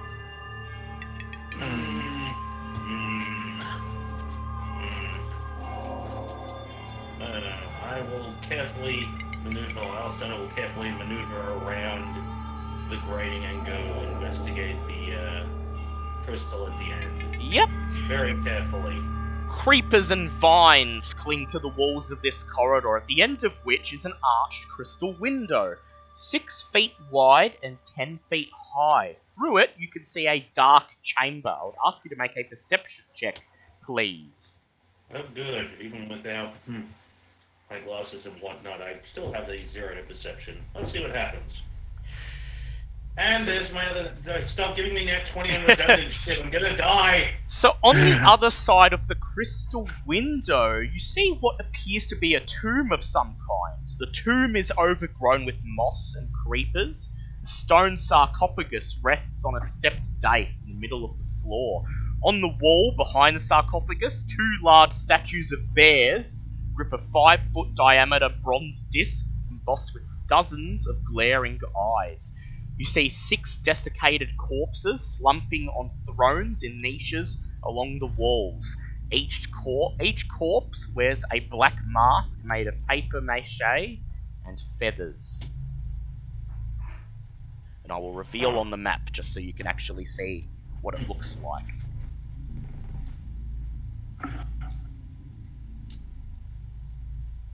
Interesting. What was that part about the bears?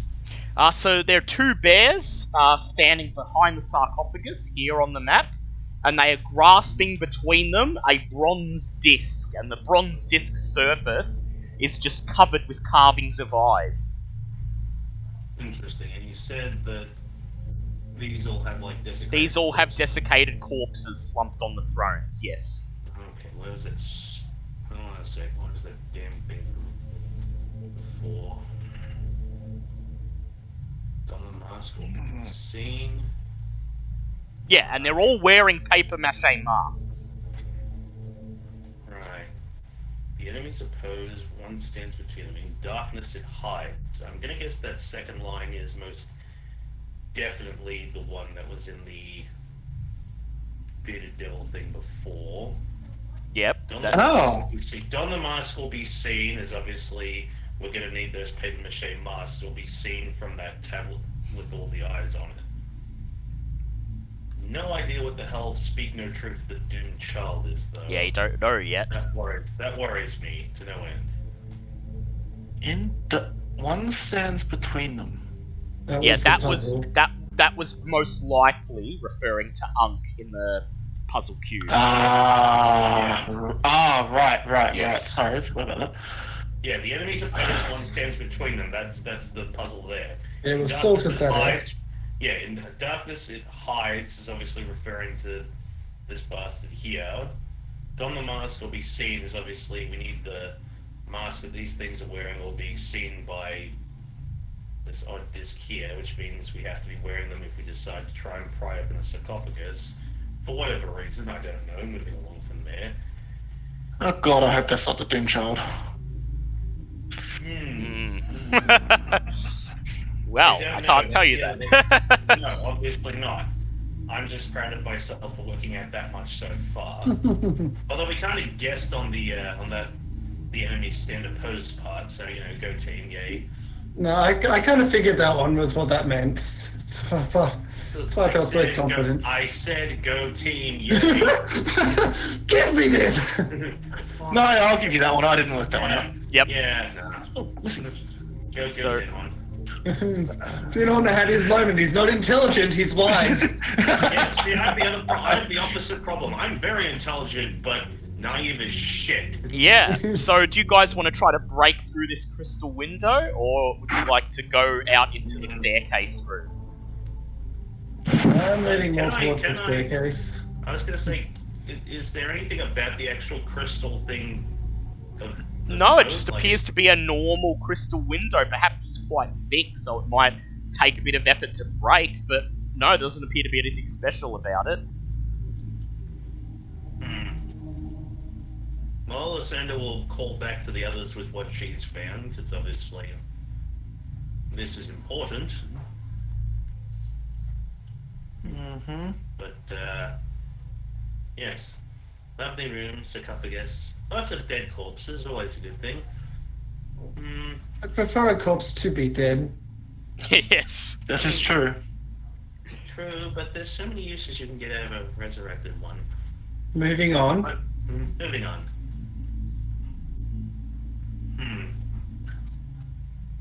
So, do we try and bust the crystal, break the bar, and the thing on the floor, which I don't know where the hell we'd end up if we did that, or try and work out the staircase?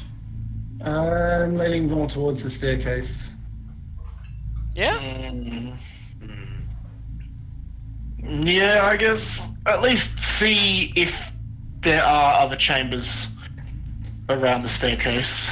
Very well. So you wish to enter the staircase. Yes. And so, as you step out into the staircase area,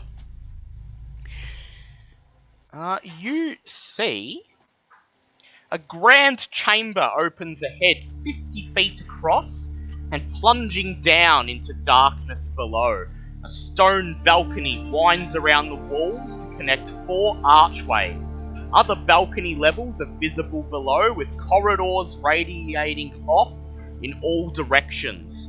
To the north, a stone staircase descends to the lower levels. In addition, you see 2 small corridors leading off the balcony to the north, and another larger one directly opposite you, leading off to the east.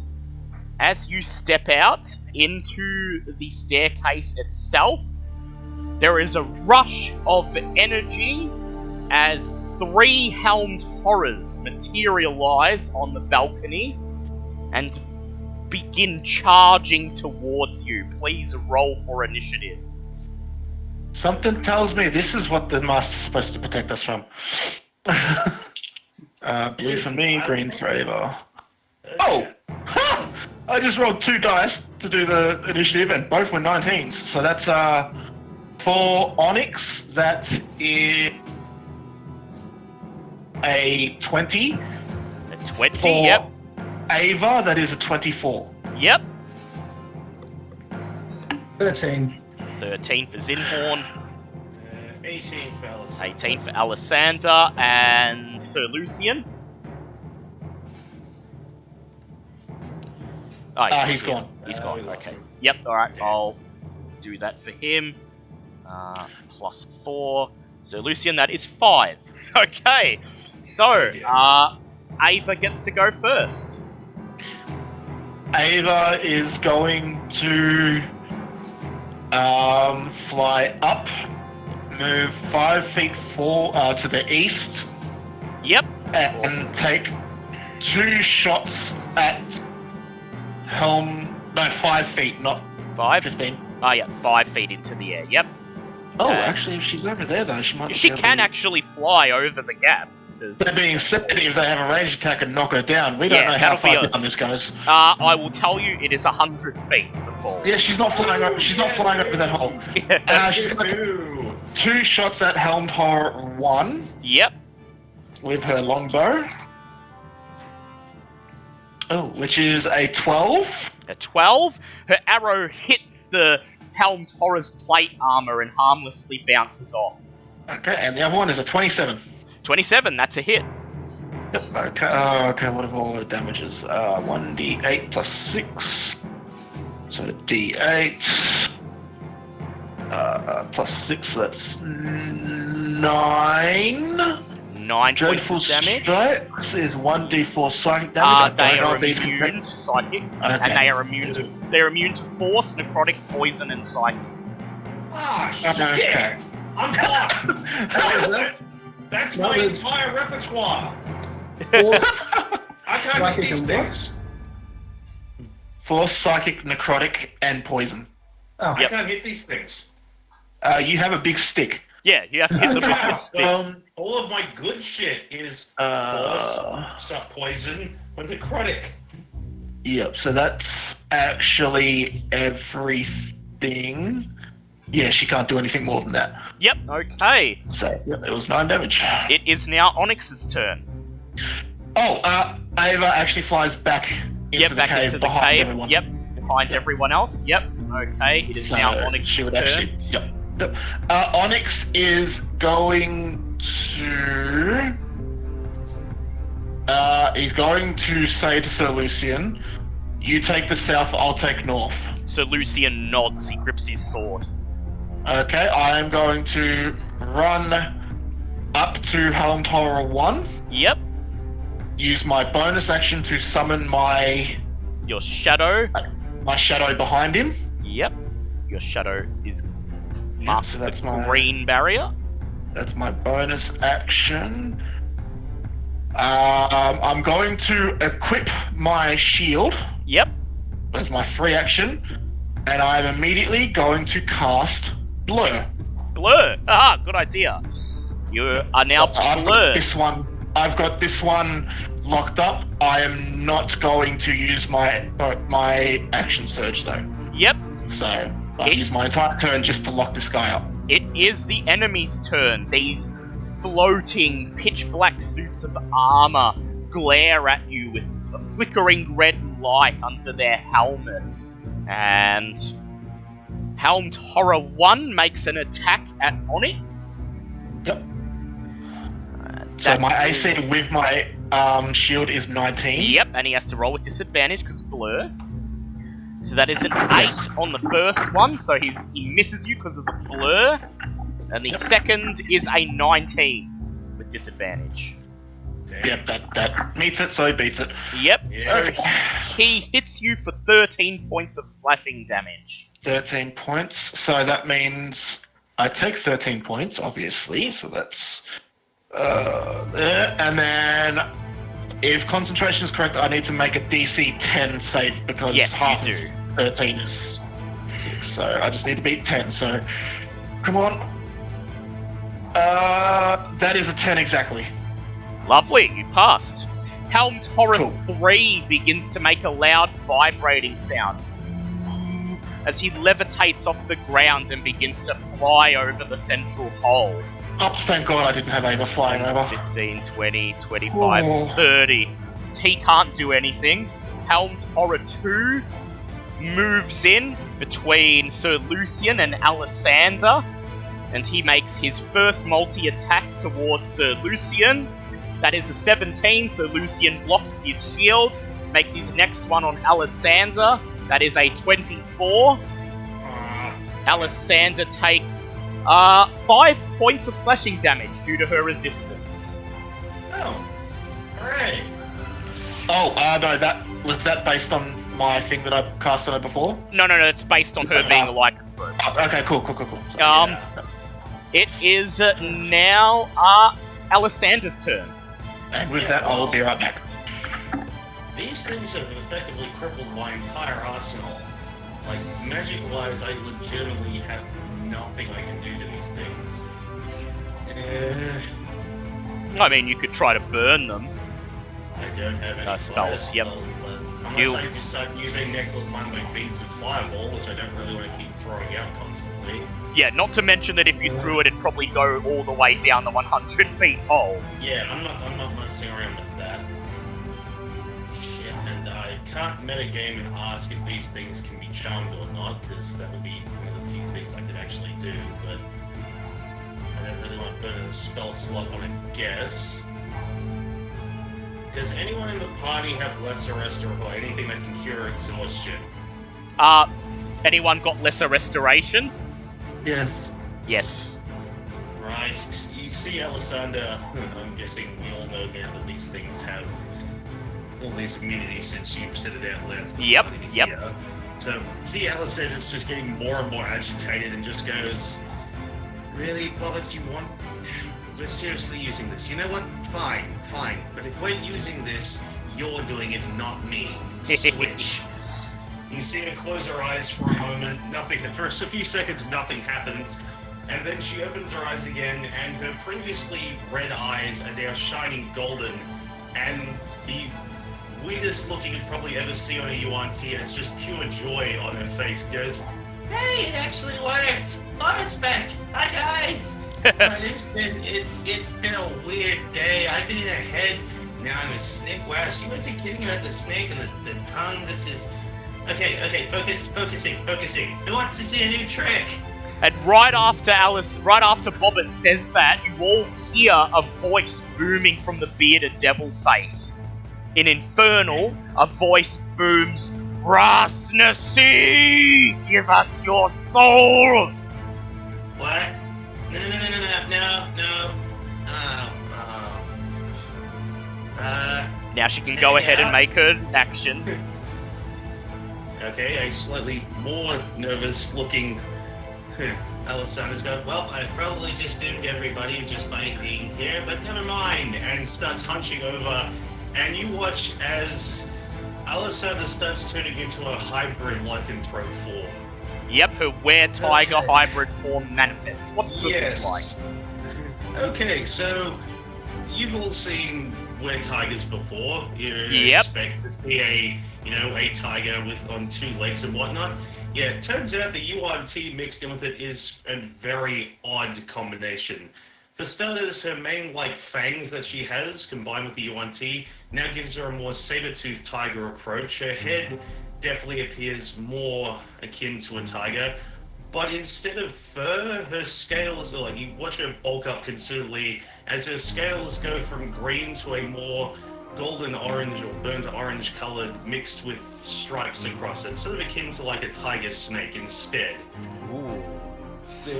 She stands about a good 5 inches taller now, and does have a rather reptilian-looking tail coming out from behind, out of the back of her pants. This does unfortunately take an action to transform into, so I can't do a whole lot on my turn with it, but at least I have a little bit you're more ready. to work with.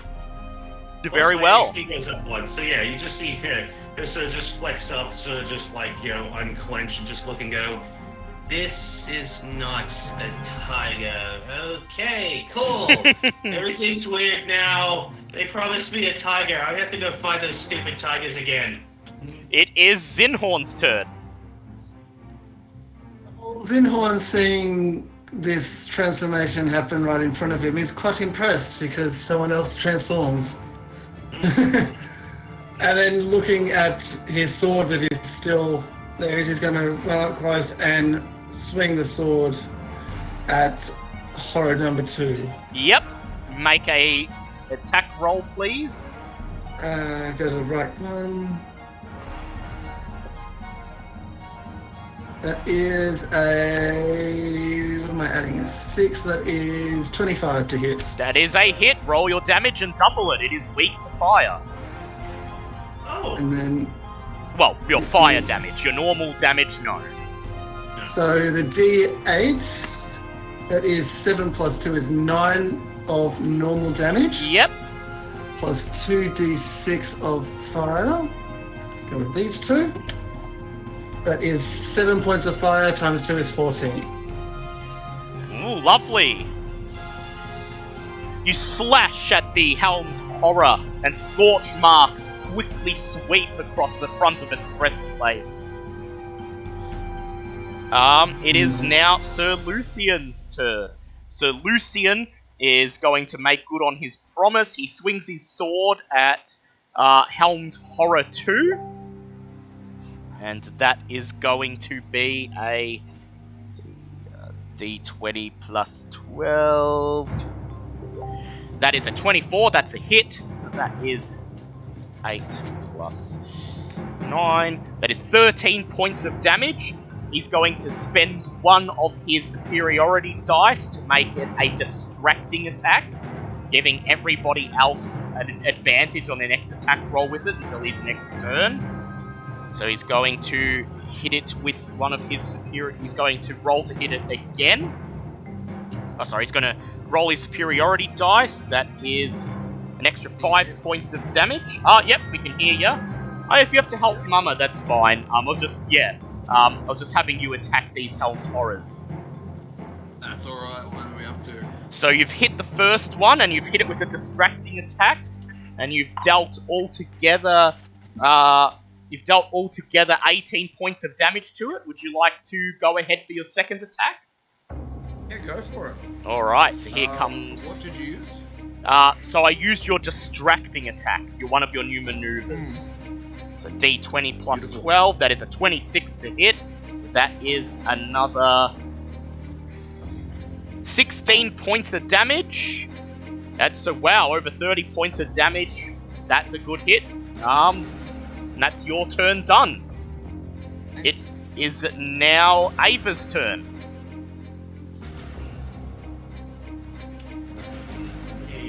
I'm back, sorry. Yep, it is justified for Ava's turn. Well, I'm a wet tiger now. Yes, I heard that. I'm halfway through your turn. Forgot to unmute. I've got a question. Can Ava tell if these things are magical?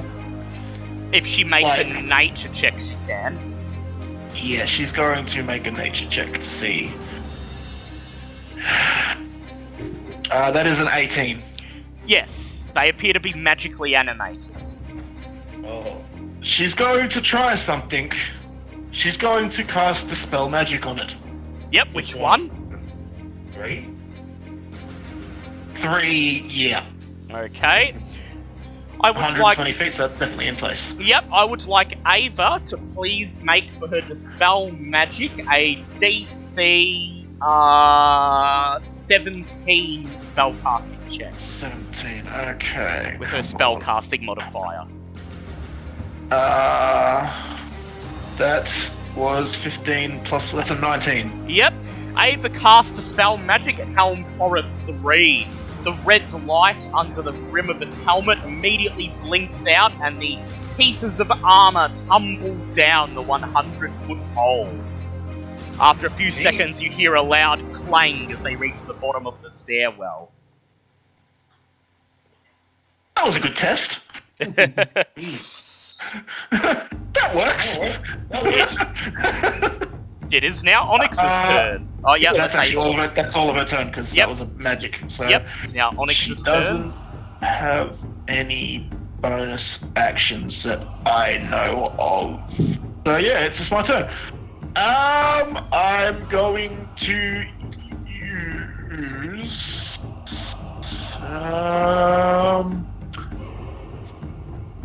bonus. Oh, I'm already flanking, so I already get advantage on it.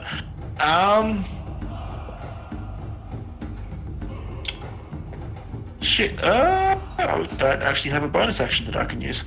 So I am just going to attack this thing with With advantage, go ahead. one-handed, not two-handed, because I want to keep my shield up. That's an 18 plus 9, I think I have now, or 8. That's definitely a hit. Yep. Okay, so that is a D8 when one-handed. That is 6 damage to start off with. 6 damage, nice. But I'm going to use my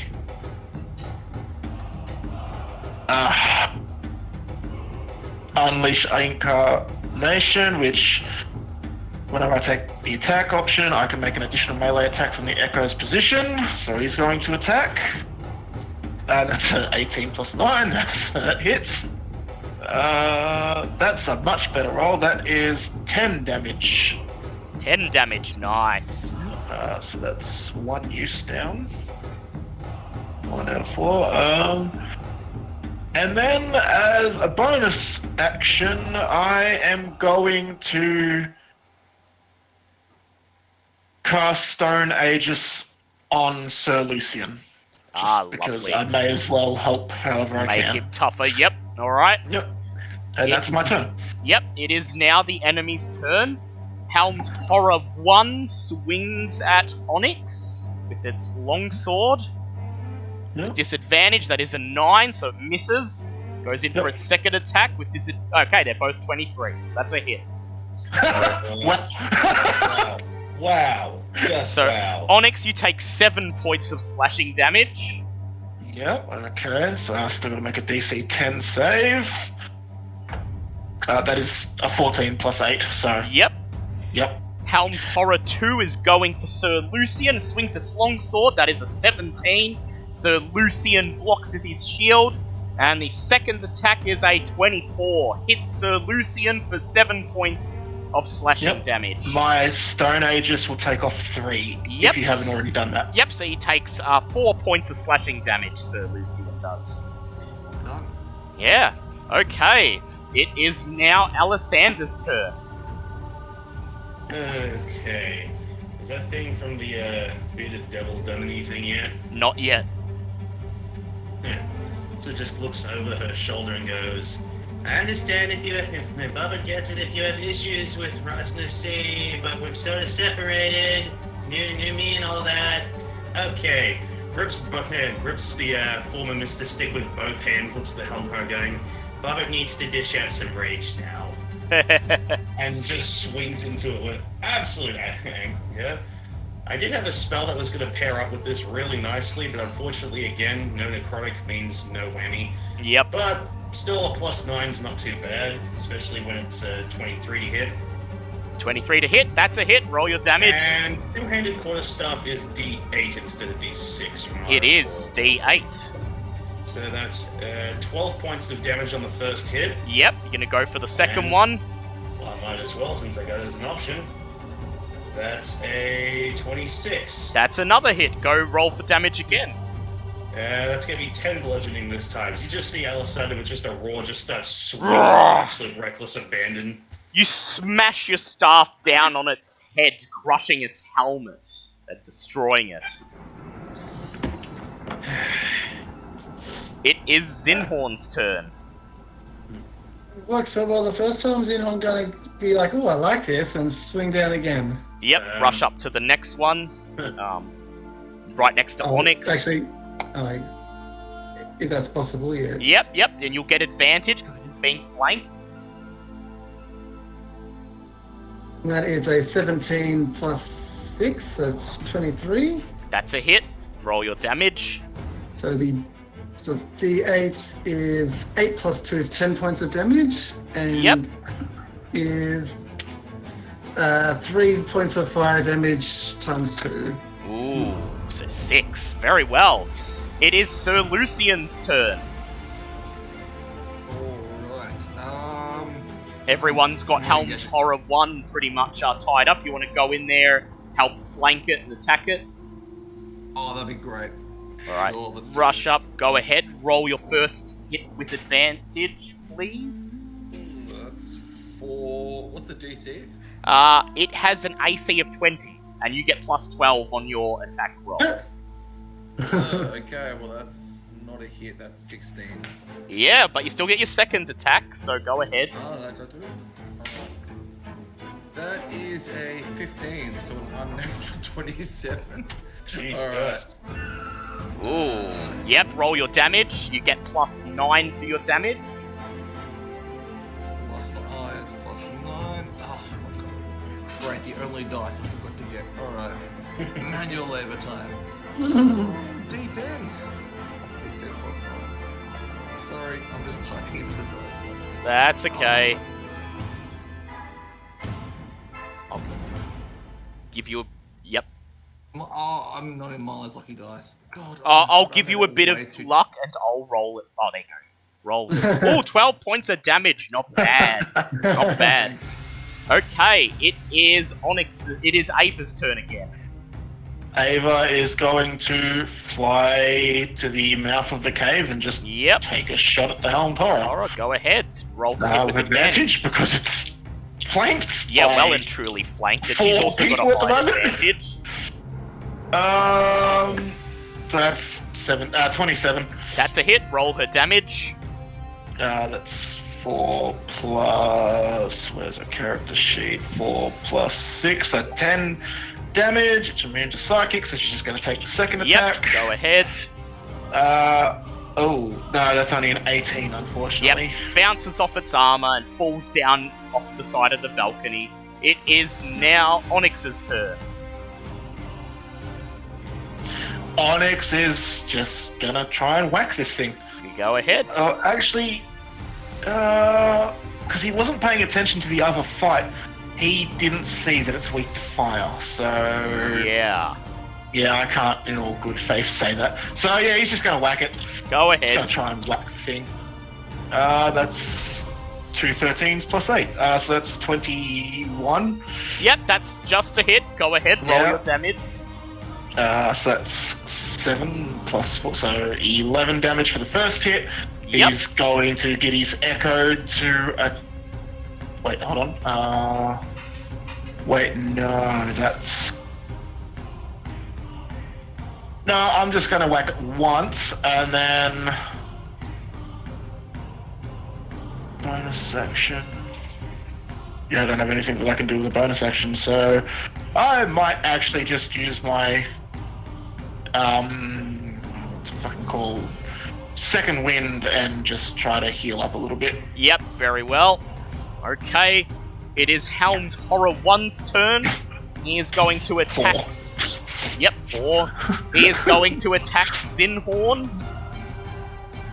He rolls a 14 to hit Zinhorn on his first attack, so he doesn't hit. He then, on his second attack, rolls a nat 20. Oh, for fuck's sake. I think that just hits. Zinhorn, you take 14 points of slashing damage. Oh, It is now Alisander's turn.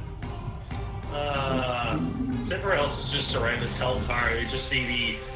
I imagine Onyx is probably quite concerned with what, just seeing a, large tiger and snake hybrids just coming up behind everyone else. He looks and he shrugs. Yeah, it's just like everything else is weird today, fuck it. So no more See, people. walk. So no more people can fit in that tile. Would you like to run along the side of the balcony and go next to Onyx's shadow? Depends. Am I gonna have to roll anything to make sure? You I will have to fall roll an 100 feet? acrobatics check. Sure, I can do athletics. Oh, you can do athletics if you want. Yeah. If you just want to leap across.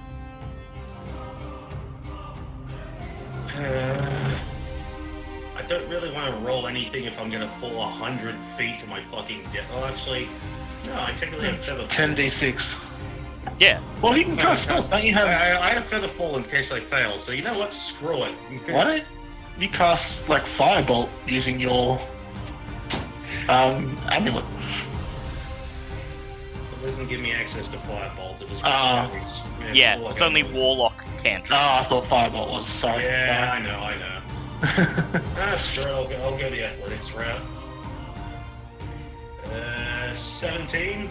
Yeah, this way, if you fall, you get a quick view of all the other levels. You run forward, stand on top of the balcony, and with a roar, take a flying leap, grabbing onto the edge of the staircase, pulling yourself up, and climbing up behind Helm's Horror 1. Yeah, just sitting there with the stick in hand going, is this guy bothering you? And go and take my 2 swings at it. That is a 19 to hit. That is not a hit, unfortunately. It whips around and parries you, knocking Mr. Stick out of the way with its sword.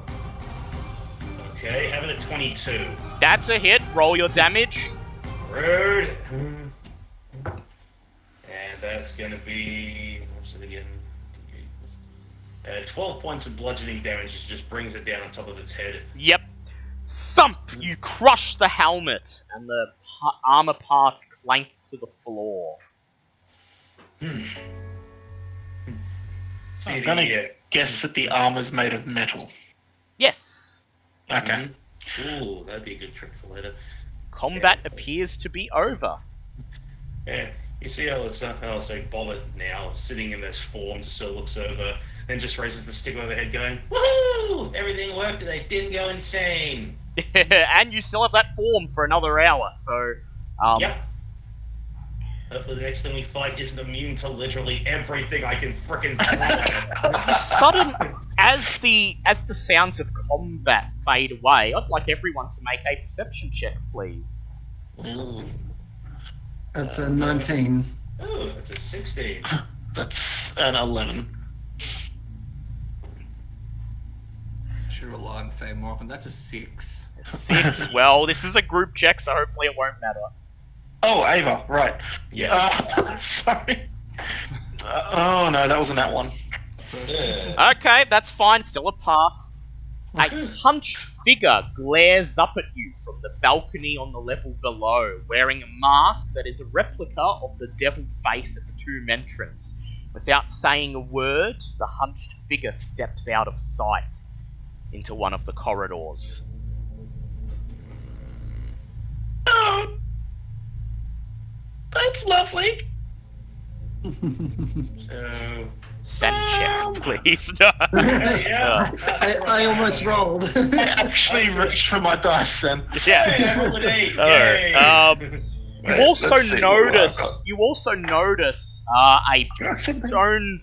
Now that combat's over, you're able to get a better look at the room, and you notice that at the start of the staircase, there is a stone plaque carved into the wall, and in common, it reads, "One from each level. Don't get ahead of yourself." Where is this, sorry? Just At at the- the top of the staircase. Okay, so just here on the walls here. Yes. Okay. So you need to get something from each level. Okay, that may be warning us not to go up that stairway. That hallway. In addition, now that you're actually in the room, you can see at opposite where you are, down a corridor to the east, you can just make out what appears to be a huge stone skull attached to the wall. Oh god. This guy definitely has a theme. Yeah, he does. So, you've got multiple options. You saw someone watching you from the level below. You can head downstairs. You can head up through one of these corridors to the north. You can check out the big skull to the east. I'm guessing we're going to need something from 4 different levels. Perhaps that's what it's alluding to. Oh god, I do not fucking know what I want to do. Because I now want to go back and get the masks just in case that stops us fighting those damn things again. Oh. But that being said, I don't know if that is. What happened? I'm just saying, I don't know where to fucking go. Yeah, don't know 'cause where to go. I mean, Onyx wants to go back and get the masks. yeah, I Just in definitely case want that, yeah. in case they stop those things from attacking us again. You sure But at the same Onyx time- doesn't want to leave the dungeon entirely? Oh yeah, but now he's committed. Something hit him, so now he's got to stay Yeah. and prove. Robin's still just sort of sitting there congratulating herself, just doing the whole, yay, didn't go feral, all's good. High five, Alessander! And just watches like she's holding one hand. Yeah, she holds up High one five hand and the then just slowly brings her other hand in for a high five. Yeah. Also, it's so great to see you guys again. I'm sorry I scared you all when she disappeared like that. That was a bad day. There's been a lot of those going around lately. Oh yeah, immediately goes into Zinhorn and picks him, physically picks him up and hugs him. Onyx would like to go back to the diamond window and would like to try and see if he can determine the strength of the diamond using his mason tools. Yep, make Oh, a... crystal. Yeah, crystal. Yeah, make a Mason's Tools check. That's a lot better. That's a 22. So Can you I examine remove the it or- window, and it appears to be carved entirely out of diamond. It would take a strength check with a DC of 28 to break it open. Yeah, I can't even do that. Can I Yeah, break well- the wall around it using my mason tools? It may be possible to to disattach the window entirely, but it would be at least an hour or more of work. We could just cheese the shit out of it and just draw a door in front of it. Yeah, you could do that too. Oh, you can always suggest that. Yeah, you're the one who has the paints. You can just paint a door around it. And hope to God whatever. You said it wasn't magical, it's just a straight up Yeah, it's just a big crystal. plate of diamond. That'd be worth a lot, actually. It would be. Onyx makes a mental note to come back for this when we leave. That is if you do want to... Mental note. Mental note. Steal fucking door. Good That shit. is if you really want to get them, if you think the masks will help. While you're standing here, Onyx, you do notice that the bronze plate in the other room, being held by the two bears, the eyes on its surface are scanning the tomb left and right, Oh, up and they are down. moving. Okay. Yeah. Yes, I'm pretty sure if those spot us, we get into deep shit. Well, that. Oh, son of a bitch. Ow. Okay, maybe we leave that alone then. So we could leave it and come back if we could see if there's anything else that could help us with that. I'm not sure. Yeah, if you find something later. Then Okay. we can walk to the top of the stairs and have a look down the corridor. Yep, so this corridor here. Yeah, Yes. no, it's just Yep, Zinhorn, please make a perception check. That is a 17 plus 9, so 26. So you look down this corridor, and you notice that unlike the other parts of the dungeon so far, the walls and floor are unnaturally clean. There's no moss, there's no vines or roots on the wall. The stone floor and wall is immaculate, it's almost shiny, and you hear from further down the corridor a squelching sound. Oh, that's lovely. Do I see anything down there? You or- do not see anything down there. Right. You notice that this Right. corridor is the same, and also this corridor is the same dimensions as everything else. It's 5 feet across and 20 feet tall. It's a long gelatinous cube. Okay, so that's actually 3 out of 4. So there's nothing down the part that we can see. No. Can I see where it ends, or? However, you do notice that about here, about 10 feet into the corridor, the roof up above starts to sharply slope down until it's only about 5 feet above the floor. Right. And as I look down the stairs, do I notice anything in particular on the stairwell? So down the stairs, all you can see is that it leads down to the corridor. It leads down to the balcony on the lower level, which looks to be pretty much identical to this one, complete with at least 3 more corridors branching off it. Right. Well, let's... I think, we can go examine the skeleton, we can go examine that other corridor leading north, or Onyx could walk up with his shadow and easily walk through the 5 by 5 foot square just to see what's around the corner. Entirely up to you. But, yeah, it's... Don't exactly want to go anywhere, leaving others behind. Yeah. Can we go look at the skull, just see what's up with Very that? well, if you guys want to look at the skull, you can look at the skull. You know, sometimes you just want to go on adventures and look at wet eggs. Okay, I hate how much you're enjoying this. Yeah. Simply because I'm so paranoid. Like, A I giant, would be enjoying it as much as Yeah. you are if I was running Yeah. Oh, absolutely. a giant stone skull crusted with moss juts out from the end of the passageway. A flame flickers within each of its eye sockets, and a view into the chamber beyond can be seen through its open jaws. Its jaws are large enough for a creature of medium size or smaller to crawl through. No. If we can see in, what can we see by standing back, not inserting Yep. our heads into the jaw? So, What can we see in the other room? so on the other side, you can Okay, cool. see what appears to be a large open room, the floor covered in moss and overgrowth. You can see what you think is a stone sarcophagus right in the center, with a glowing blue pedestal behind it. You can also see that the walls around the room are crisscrossed with tiny cracks and holes.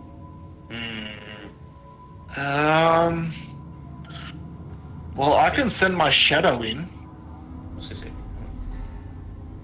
Like, before, like, if we want to enter it, I can send my shadow in, and if he gets hit, he gets hit. I can summon him back as many times as I want. He Yep. just can't go 30 feet away from me.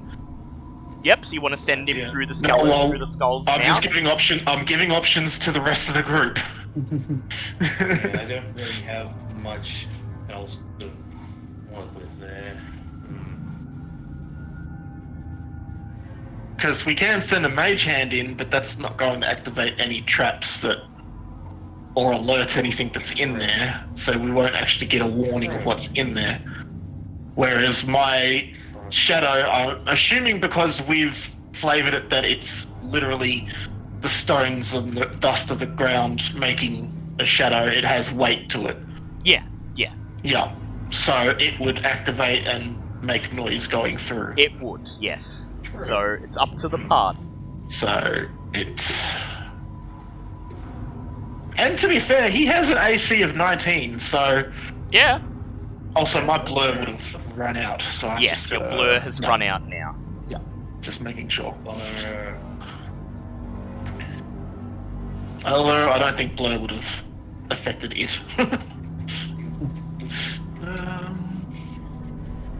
Yeah, I don't have any other ideas I can work with on this No. one. I give it a I'm shot. see coming what up blank. happens. I mean, yeah, it seems like Probably sending safest the... option, Yep. testing a room. So, you grab your shadow and you conjure him. Your shadow nods at the party and then crawls through the skeleton's mouth, coming out the other side and dropping down out of the back of the skull into the room. As the shadow crawls through the jaws, you notice that the flame in the left eye socket snuffs out. Oh. Okay. Okay, so I'm just going to put my token down where I'm standing so that I know when it gets 30 feet away. Yep. So would that be as close as I can stand to the skull? Yep. Yep, okay. Because, yeah, you can get 30 feet. So 1, 2, 3. So it can... The furthest it can go away from me is basically... where's the painting tool? 5, 10, 15, 20, 25. About to the Like end of the there. sarcophagus. Yeah. So, Yeah. can you see through your... No, but I can swap places with it Yeah, at any time. at any point, but that's only if it hasn't activated anything. Yeah, Anything. it doesn't appear to be. You hear no noises and you see nothing from the room beyond. The only thing that appears to be different is that one of the flames in the skull's eye socket snuffed out. Maybe there's a limit for how many we can send through.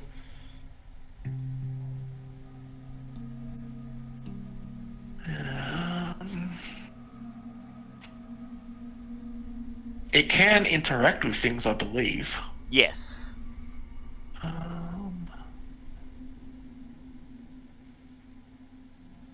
What do we want it to do, guys? That's a good question. Can I make it go up and touch the sarcophagus? Yes, it goes up and it touches the sarcophagus. Nothing happens. Okay. I would. Unless you want it to lift the lid off the sarcophagus. I would like it to just once bang its hammer against its shield, making some noise. Yep, you bang your shadow's hammer against its shield. I'd like everyone to make a perception check, please. Okay, metal for me, blue for Ava. A dirty 20. Oh god, we sucked at that. 4. Oh no, 21. So Thank you. I now have a. Loaded. Yep. Alessander is Again. Bobbit is. I figured I now have a +9, not a +8. Nice. Bobbit is currently too busy flexing and inspecting his Yeah. new form. So, those of you who passed with a DC of 14, hear what makes your heart sink. It is the unmistakable, grotesque sound of scuttling insects coming from within the walls. Okay, so I don't know anything about that because I failed, so I would need to be filled in, but filled in. Insects from the walls. I've seen this in a movie.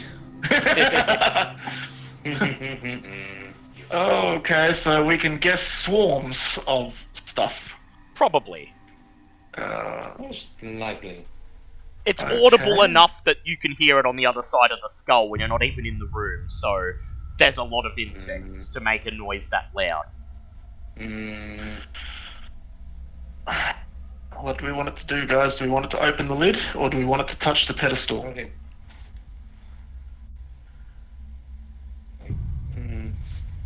Part of me feels like the pedestal would be the.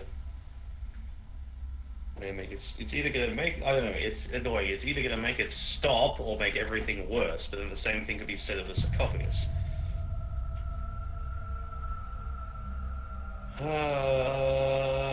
Actually, can I unsummon my shadow and see if the flame... Wait. See if the flame dissipates? Yes, you can. No, wait. Before I do that, I just realised that if I unsummon him and the flame doesn't come back and Yeah. then summon him straight back in, then that's both the flames gone. Yeah. Okay, well, maybe we make him do everything that we can before I test that theory. We, I mean, we someone just can don't else know can what climb through.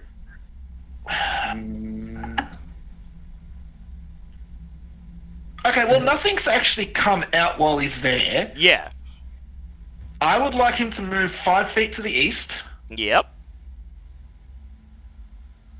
and then I would like to swap places with him without Alright. making a sound. Whoosh. You surge through the air, swapping places with your shadow. You now stand within the room. Skulls crusted with dried mud glower at you from niches cut into the walls of this tomb. A stone sarcophagus stands at the center of the chamber, its lid adorned with a coiled serpent carving, Moa. Behind the sarcophagus, resting atop a marble pedestal, is an ornate crystal box with a small humanoid skull floating inside it. This Moa. Oh wait, what was Moa's whole thing? I believe was Moa true? Although keep in mind, this is just Moa's tomb. It may not have any reflection of his personality. I know, but I would still just like to know what it is. Yes, yeah, Moa, the Jakuli was too honest to lie. The Jakuli was the snake thing? Yep, Yeah. that's correct. Yep. Okay, cool. Just so that I know that. Can I see down the hallway in front of me? No, you can't. That's Okay. actually a secret door. Oh, okay. Yep. Okay, fair enough. I would like to make a perception check to see what I can see around the place. Yep, go ahead. Now, a part of me Damn, really no. wants to try That's and go 6. in after him to try and see if I can help, because I do have an escape route if necessary. If only the one. Yep, mate. So what's your perception check? Before you guys come in, can you see if the other flame went out? No, the other flame Okay. did not go Yeah. out. Okay. Do we want anyone else to come in after you? I will swap places again and tell the others what I've seen in there. Yep. And after instead you of make moving your- the Yep. thing, I'll just change the. Yep. There we go. Perception check. And yeah, let everyone. My perception check was a 6. So. Yeah. So I- all I you see. could hear was the scuttling of insects. Yeah. Yeah. Although, So yeah, scuttling of Okay. insects. I go back and I tell them that there is a skull floating in the box, and that there's a sarcophagus with Moa engraved, like the depiction of Moa engraved in the top of the sarcophagus. Anything else, I do not know.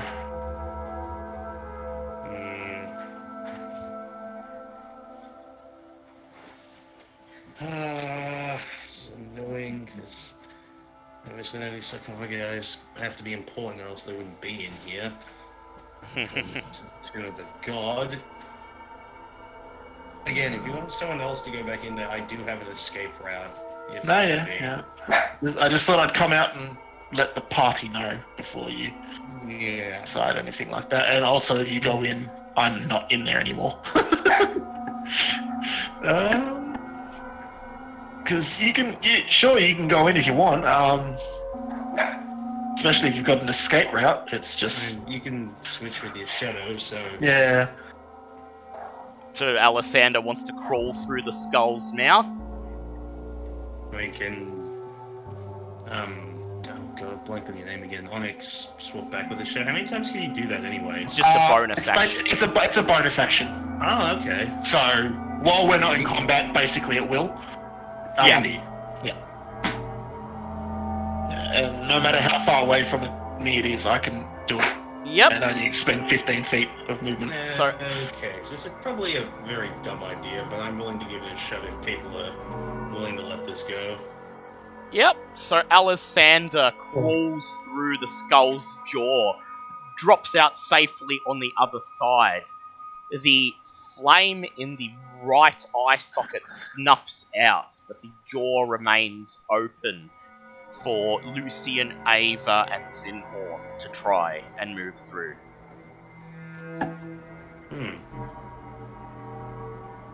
Can I do an Arcana check on the pedestal? Yes, if you like. If you'd like to approach the pedestal. Yes, I would. As you approach the pedestal, the voice of a young girl echoes in your mind. What's happening? Why can't I see? And you notice a single word carved into the very front of the box. Nepartak. Nepartak? Nepartak. It appears to be a name. If you'd like, you can make a history check. Oh, God, we've got Nyarlathotep in this campaign as well, do we? Yes, it's so similar, doesn't it? I tried, but I also know I can already remember the words "speak no truth to the doomed child." There is a 17 though on the history check there. So Nepartak is the Nepartak was, from what Alessandra can remember, the 10-year-old granddaughter of Napaka, the last queen of Omu. And your Arcana check reveals that the magic of the crystal box seems to preserve her consciousness inside the skull, but centuries of solitude and horror have caused her mind to blank out the details of how she came to be here. Oh. Hence the doomed child. Wow, Asarak's gonna die. Yeah, that's... wow, this is beyond fucked.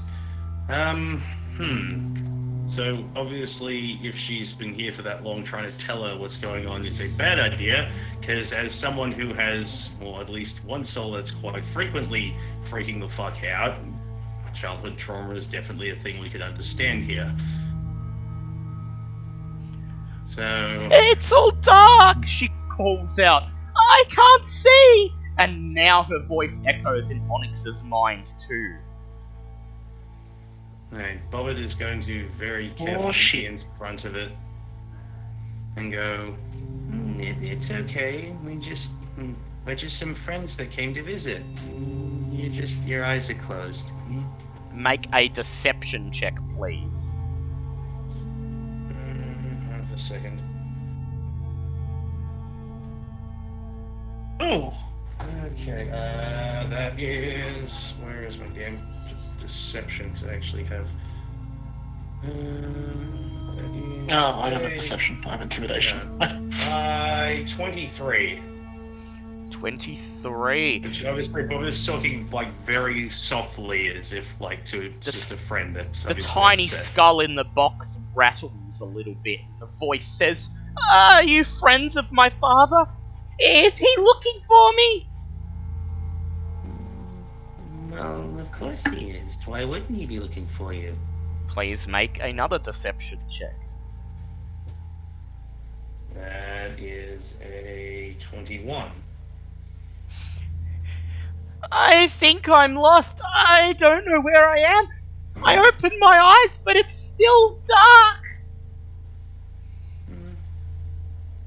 It's okay. You're in a safe place where no one else can harm you. Please make a deception check with disadvantage. Okay. The more we talk to this... Yeah, well, I rolled a 19 and an 18, so plus 9, that's still a 27 with disadvantage. It doesn't feel safe. It's too dark, and I can't hear. All I can hear is something scuttling around me. I think we're trapped. While Alessandra's talking to the skull, the rest of you can feel free to do other things as well. Yeah, just let Bobbert keep having a conversation with the doomed skull. Everything's fine. It's fine. Bobbert's pacified her enough that you can do some stuff before she'll call out again. Onyx is seriously considering breaking the box to let this child's mind go.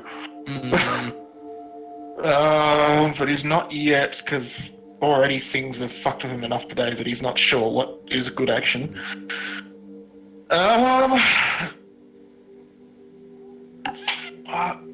I want to try and open the chest, but I don't know if that's a good The idea. sarcophagus, No. you could attempt to open it. Part of me really wants to ask about it, but I know if I do that, that's just going to cause more issues. You could ask the girl about it. Admitting that there's a That's sarcophagus true. there is technically telling the truth. Yeah. Yeah, might scare her. Okay, well, what's the rest of the party got? Because I got my the next idea I want to ask it, or tell it before we go any further. Yes. Zeno's just watching in. Yeah, Zinhorn's just anxiously watching. You know what it's like with things that are dead. Yeah, that's understandable. Yeah, only Alisander and Onyx can actually hear her voice, but No. you can assume that they must be hearing something because you're hearing Alisander talk out loud as if she's speaking or answering questions.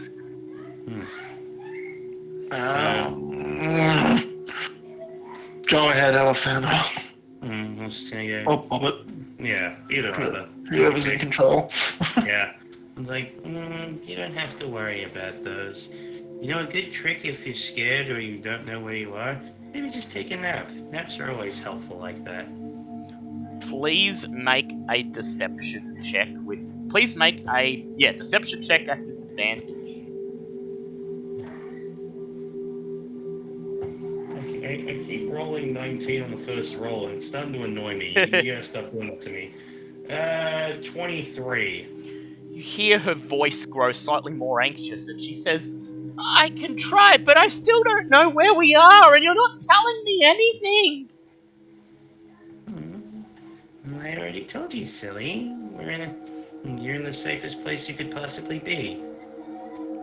The voice seems to grow more anxious, and she just says, I want to know where I am!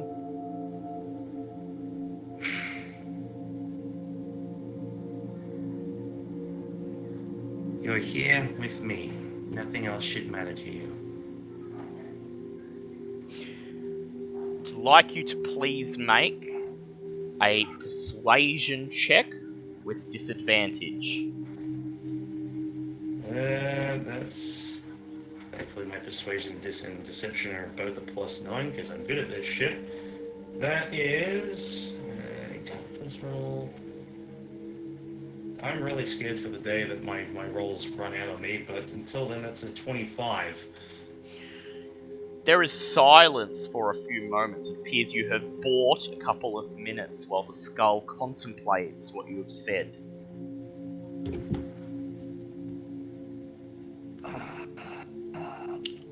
Onyx is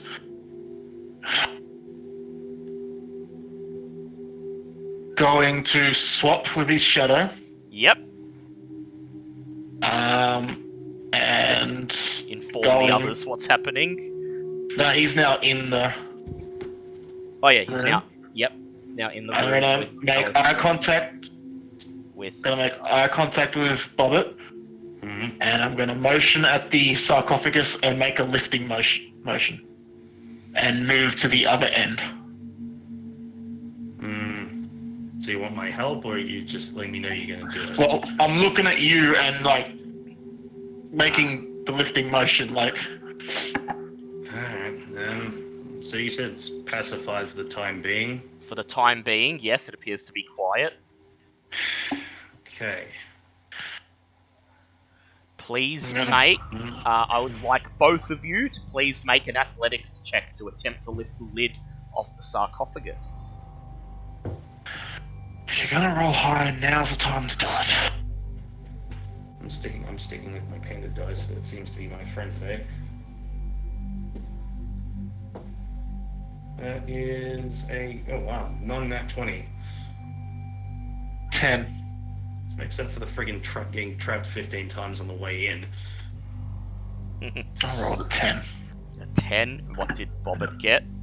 Non-nat 20. Non-nat 20, okay. That's enough. The DC is 15 and one of you got 5 above, so Oh, thank God. groan as you push and you hear the scraping of stone as you push the lid off. It falls off and lands on the tomb floor with a loud crash. Inside, A bundle of faded cloth holds the serpentine bones of a Jakuli. An intricately carved wooden staff in the shape of a serpent rests atop these remains. No, why are you gonna be like that? Shit. Can I do an Arcana check on the stuff? Yeah, go ahead.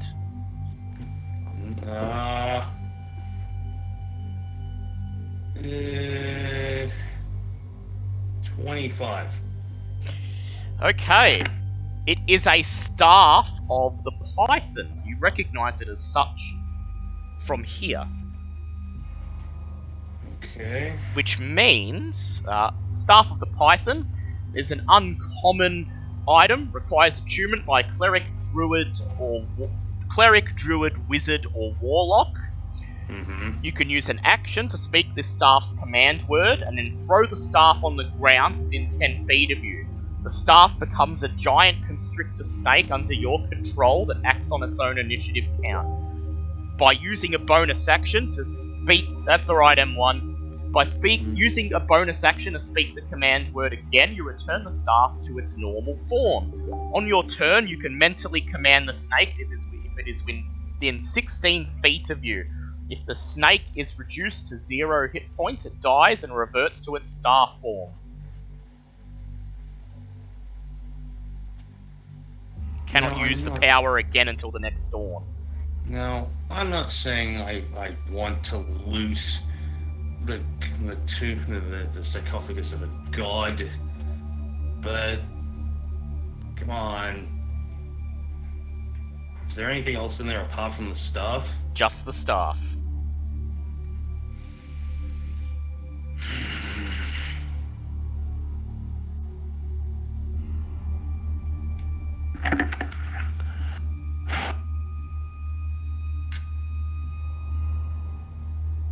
Anyone have any suggestions for what to do here? Because No fucking idea. Nope. You can take the staff if you want. I know what I want to do, but I'm pretty sure it's going to end badly the second I go to do it. Did you say Onyx was in the room with me? Onyx is in the room with you. But he can also switch out with his shadow the second if anything goes to shit. And the others can crawl through the gap if they need to help you. Is the skull floating inside a case, or...? Inside the box, yes. Just below the rim of the box. But is the box open? The box is open, yes, and you can see the skull. Oh, God, how do we... Is there a way to close the box? Oh, maybe. There doesn't appear to be a lid. Bitch, this is... Oh! Yeah, this is a pain. At this point, I'm just like, give me something to fight. I like something I know how to react to. Oh, I could give you something to fight if you want. I'm sure you could. I'm pretty sure, depending on what we do in here, we're probably going to get that wish whether we like it or not. Oh, fuck. Because Dale has said stuff in the chat, and it's like... Yeah. It's like... I can't meta. I mean, I just want to clarify, he hasn't said how to get this or anything. But no, you have the correct level He's literally of just paranoia. said we need some stuff. Yeah. I'm And scared it's just like, how do we get the help of the gods? As a very curious child that is also a UNT, looking at a staff of the Python directly in front of her. I'm gonna say you take it. Yeah, probably. Bobbit sort of just looks directly at... He said Onyx is... Yeah, if Onyx is in the room. Onyx, and just sort of points at the staff and then points at herself and then sort of like tilts towards the mouths to him, get ready to run. Because she has no idea what's going to happen, and then just very carefully clasps her. As soon as she goes to touch it, I'm popping back with... swapping. You place your hand into the sarcophagus and wrap your fingers around the staff. Green smoke billows from the staff. coiling around you like a serpent. A voice whispers in your ear. Let me help you. I promise to be good. The spirit of Moa begins to force itself into your body. The spirit of who? Moa. Will you resist? Do I have a chance to say anything before I do? By placing your hand on the staff, you've already invited him into your body. You can either resist now or let him in. Well, he said he promised to behave, and he's the thing of truth. God damn it, I'm gonna... fuck me, I'm gonna regret this. Gonna let him in? Well, Bob, yeah, I was gonna say, Alessandra's probably sitting there. Maybe we should talk about this, but Bobbitt's probably just gonna go... Yeah. I want it! New friends! Shit. The green smoke continues coiling around you, and then Onyx, you see the green smoke around Alessandra begin to merge into her body. Alessandra, you hear a little laugh in your head. You are now possessed by Moa the Jakuli, who is truthful and kind. While inhabited by Moa, you gain the following flaw, which overrides any opposing flaw you may have. I must always speak the truth. Shit! While inhabited by Moa, you can use an action to turn invisible at any time. Anything you are wearing or carrying is invisible as long as it is on your person. The invisibility ends if you attack, cast a spell, force a saving throw, or deal damage. However, you may interact with your environment and remain invisible so long as nobody sees it. So it's a minor invisibility spell.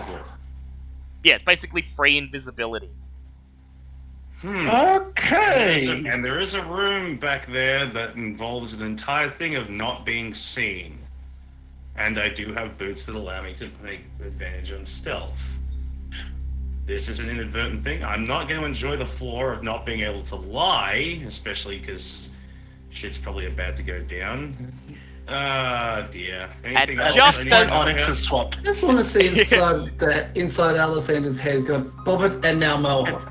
Yeah. Alessandra, somewhere inside their head in their mindscape, Alessandra is just headbutting a wall going, we just got rid of the last voice in our head. Why are you doing this? As if in answer, Moa's voice says, you seem like a trustworthy host. Let's get revenge on Asarat, shall we? The second he says that, Alessandra's like, you know what? This could almost work. At least then you're better than the last serpent I worked with. Then your heart sinks as the voice of the little girl calls out, "What was that noise? I heard a loud crash." No. All right. Well, can I prepare a spell for the second this goes to shit? If you like. Yeah, okay, you prepare your spell and then I'm going to say what my ghost does. I was going to say, as I can go to do this... And Onyx is no longer in the room, so he can't respond to her. Only you can respond to her.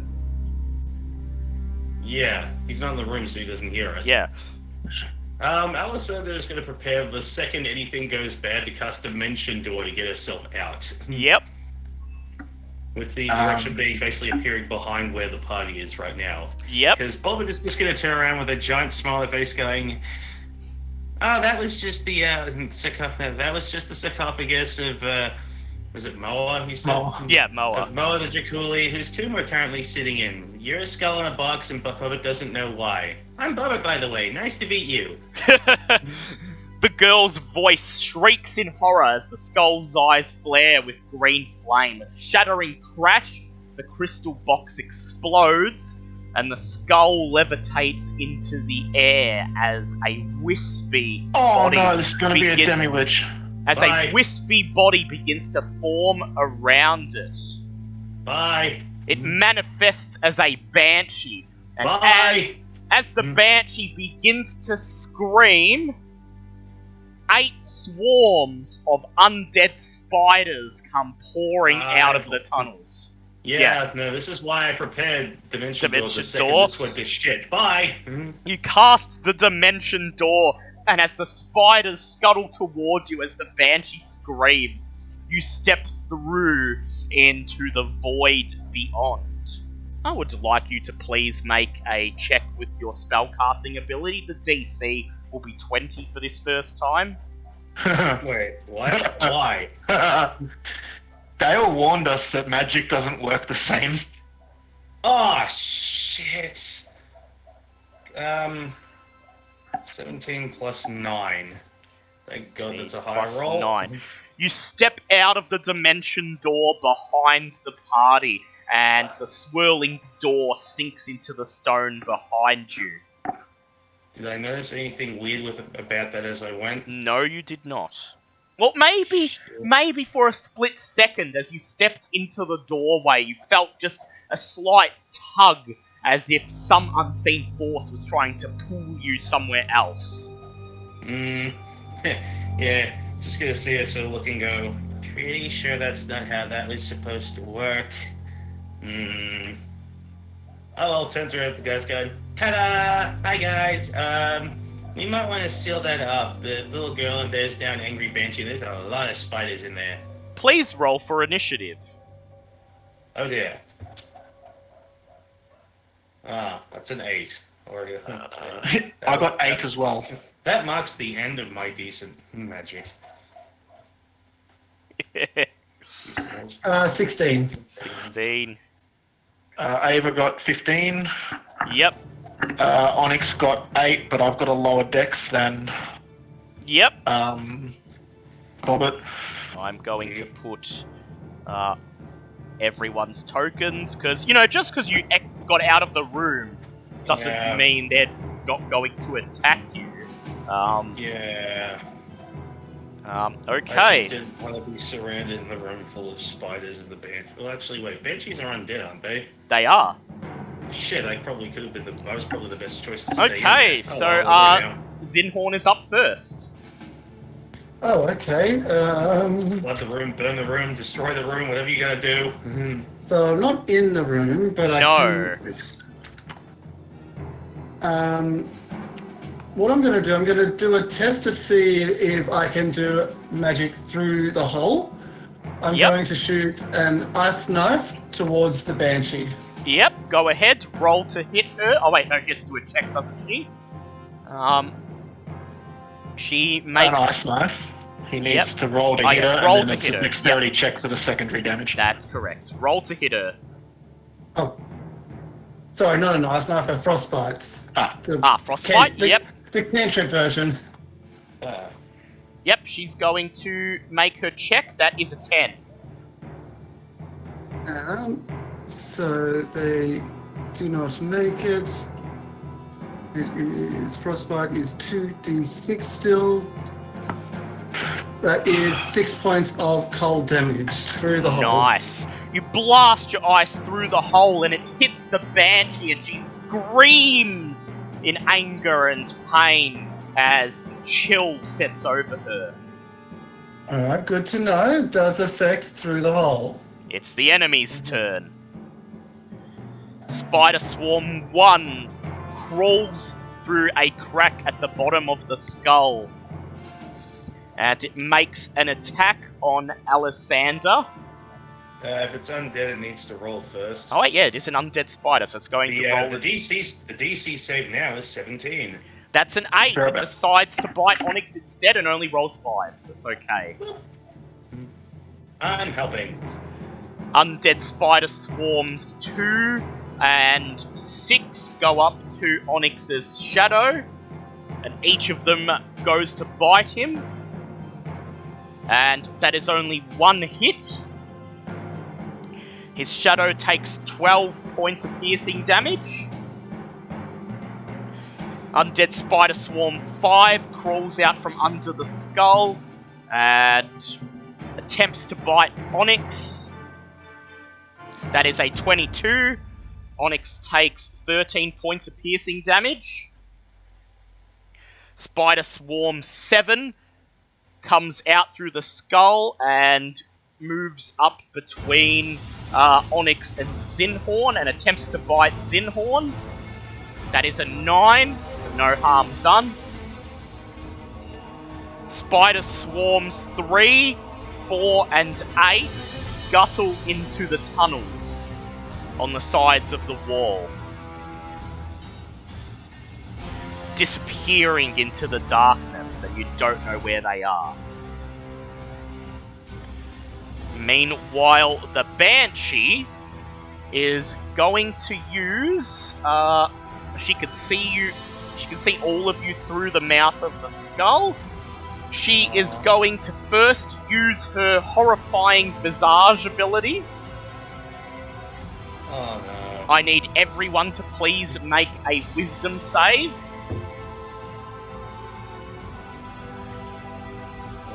16. 16. Hope that's a pass for Sir Lucian.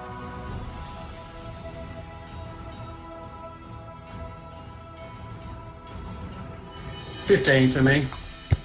15, yep.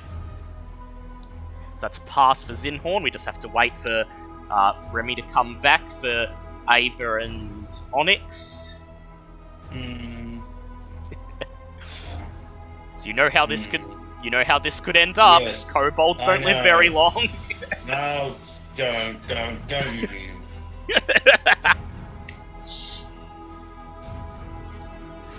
But you have a new staff, so... Yeah, great. I got new stuff. I'd really rather not get everyone killed in order to enjoy it, but... Dear. Oh dear, oh dear, oh dear, oh dear. Hey, that's my line. Yeah. I mean, it works for everybody's now. Yeah, it works for everybody right now. Yeah, so anyway, after she does that, she is going to use her whale ability. Wait, no, she's not. She's going to float to the front of the skull. Oh. And then she's going to use her whale ability, opening her mouth and letting out a mournful cry that echoes through the corridor. And I need everybody to make a con save, please. Oh. Yay. Oh no. Con save is... Pass for Sir Lucian. 19. 19, yep. Oh, I failed. That was 11. 11. Okay. Alright. Okay. For those who passed, which would be Sir Lucian and Zinhorn so far, you take 15 points of psychic damage. Oh, this is gonna hurt. For those who failed by getting under the DC of 13, your HP drops to 0. Make a death save, please. What? Jesus! Okay. Cool. I get a 16 and I'm immediately going to... Oh, I'm back, crap. sorry. Okay. So you want the short version of what the fuck just happened? So Someone first... fucked and we all got killed? So first, while Bobbin's making, Alisander's making death saves, I need you to do 2 things for me, Remy. I need you to first make a wisdom save for you and Ava for the Banshee's horrifying visage. And then I need you to make Fucking kill me again, I swear to fuck. Yeah, I need you to make thing. I need you to make con saves for her whale. Okay, so wisdom save for me and Ava Yep. is a 14 for Ava and a 13 for That's Onyx. a pass for both of you. Now con Oh, saves, good. please. Con saves, okay. Oh, son of a bitch. For me, that is 11. For Ava, that is 19. Okay, so Ava passes and takes 15 points of psychic damage. 15, hold on 2 seconds. So that's 7. Okay, yeah. Onyx, you did not pass. Your HP falls to 0. Make a death save. What fucking ability is that? It's called Whale. Whale. A Banshee can use it once per day. Yeah, see, this is Okay. definitely problematic for me, because while I pass my death save, and I can go, Pass. hooray, I can come back after that, because my Defy Death ability, but I'm no longer in my Were-Tiger form, which means I Level of also have a level of exhaustion. exhaustion. Yes. Congratulations. So what are we doing now? Okay, so Die. it's now Ava's turn. Can Ava see the Banshee through the She can door? see it through the door, yes. Back up with 8. Oh, and I guess your shadow disappears. Yeah, my shadow's gone as well, yep. She's going to try and shoot the Banshee with her +1 arrows. Yep, go ahead, roll to hit it. So that first attack is 25. That's a hit, roll for damage.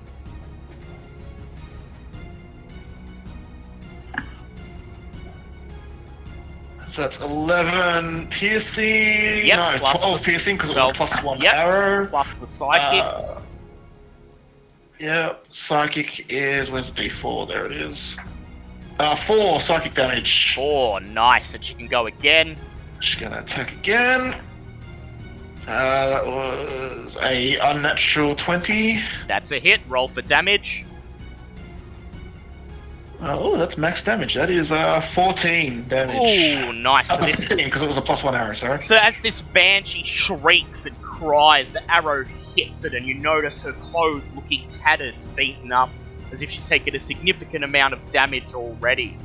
It is now Alessandra's turn. Make another death save, please. No, I passed. Oh, yep, passed you my passed. first one. Yep. Which means I came back. I now am sitting up with like 8 HP, and her eyes are red again because Alessandra's just sitting there with an extremely sour look on her face, going, "This is not our day." Yep, so you're back up, so you can take your turn. Yay! Now, this is rather annoying.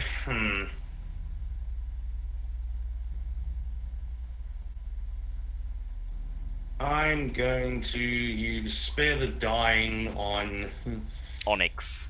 Onyx, Yep, Onyx is now stabilized. Okay. and then can I try and drag him and myself to the back of the line, the back of the party, so we're not directly in front of all the goddamn spiders? Yes, you can. Please make a strength save. A strength check, Uh, please. Sorry, not save. And that's going to be mine. One level of exhaustion is disadvantage, isn't it? Yes.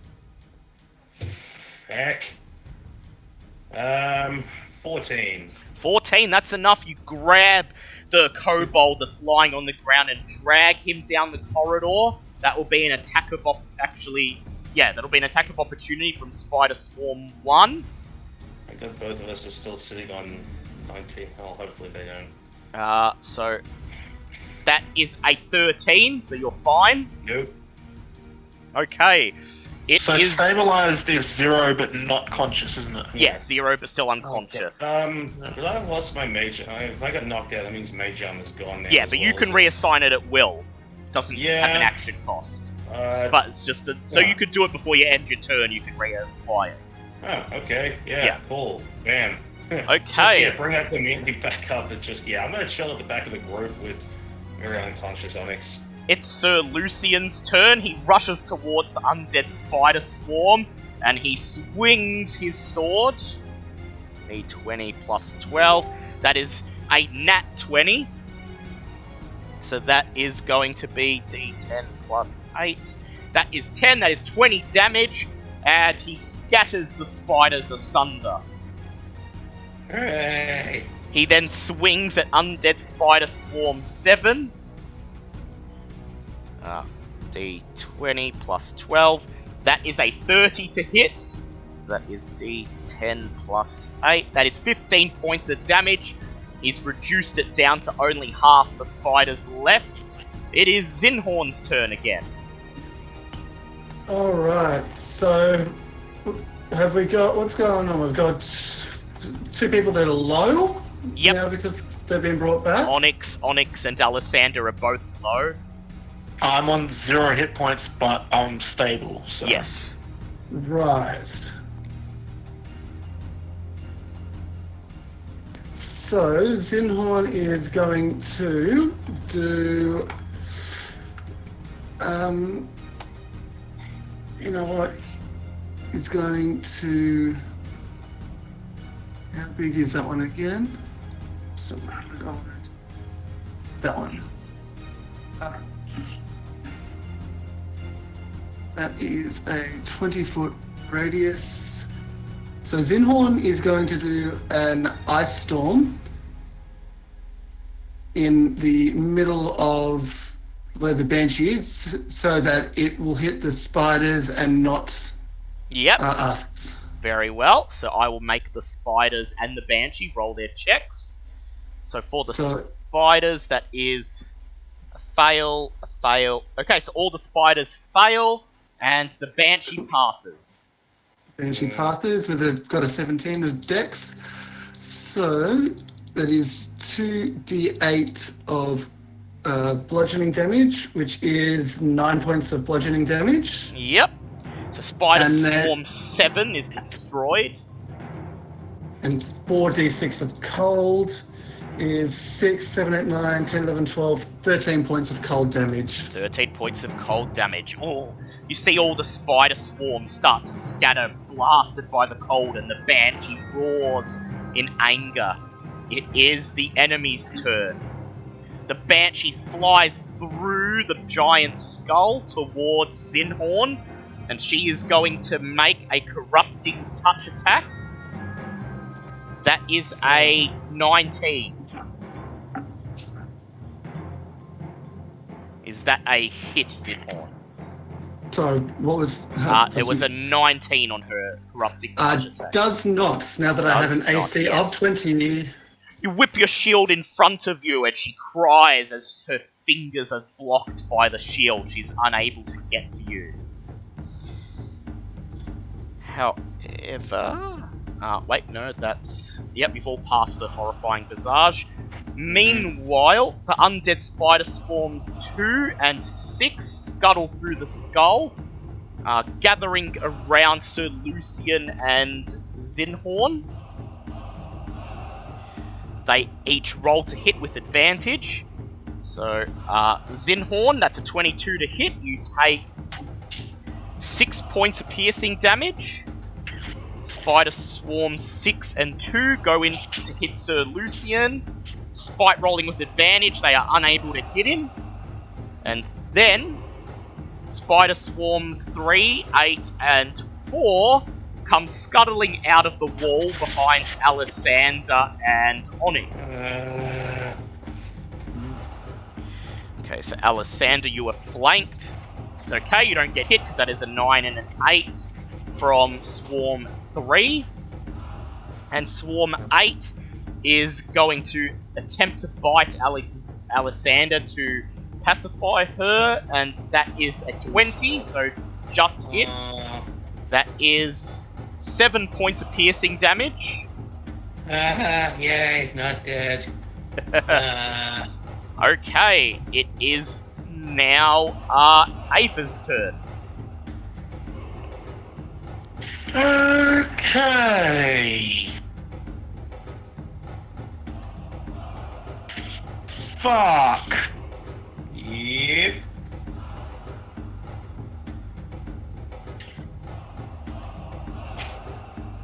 Bonus action. Favored foe on the Banshee. Yep, And she's gonna try and shoot it. go ahead, roll to hit. Get down. I'm not using a +1 arrow this time. No, that's a nat 20. Oh, yep, okay, so roll and double her damage. Murder them all, please. Please, for the love of dear Christ, murder them all. That's 20 points of damage, physical damage. Plus the psychic, The plus the psychic favoured foe. is the psychic. I rolled a 2. Does the psychic get Yep. doubled? No, it Yes, doesn't. That's 4. Oh, no, so 2. The favoured foe. And 5. They rolled a 5 on the favoured foe dice. Okay, go in for her next attack. Oh, that was a 25. That's a hit. Roll your damage. It's kind of anticlimactic after that nat 20. Oh, that was minimum damage. That's 7. And favored foe, is that every time you hit? No. But 7 No. is enough. The Banshee had 4 HP left. She shrieks as the arrow hits her, and she dissolves into smoke. As she does so, the spiders all scatter, returning once again to the cracks in the wall. Okay. As that ends, Alessandra on 1 HP just lies on the floor and just hear muffled yelling from underneath her face and her hat just going, I hate this, I hate this! Do I come up to... Yeah, you gain 1 HP and reawaken. As I reawaken... Right, no more talking to the dead things for the child. Grow up. Holds up the set, just so like very weakly holds up the stuff going, it worked, didn't it? It did. Somehow Yeah, you survived. We didn't get it trapped until after we picked up the staff Well, and used it to blame the that skull. old child that can't lie. Oh, wait, that's awesome. Damn it. It's fun. Chuck, I'm not- one piece of advice. You don't have to answer. Yes. That would have And bought just you a continue- few extra and then moments. just starts hitting, and then just starts headbutting the floor again. And with that, we will end this week's session. Okay. Yay. Yeah, do not touch your HP, do not touch your spell slots. You can decide if you want to take a rest or not, or when at the start of next session. Yeah. My Yeah. grand 1 HP. At least you didn't die. Just saying, I do have mass cure wounds. For surviving Yay. that, I will reveal what is inside, what is behind the devil's head. It is 2 shadow demons. Oh, Yeah. that would be why they want me dead. Yeah. Save as And Stay right just to there. read from the book, if the magical darkness was dispelled, they would come out and attack whoever they find in the corridor. Oh! Yeah. So, Woo, dodge the bullet. I think that's enough excitement for one session. Yes. You got That's enough for Onyx tonight. you got the staff of the Python. You have one of the 9 gods rescued from their tomb, inhabiting Alessandra's body. You have Stay tight-lipped from now on, because fuck talking to anyone if I. You have approximately 2/3 of the first level explored, and you have not yet located the item that you're supposedly supposed to find from each level. So Yay! it must be out there somewhere.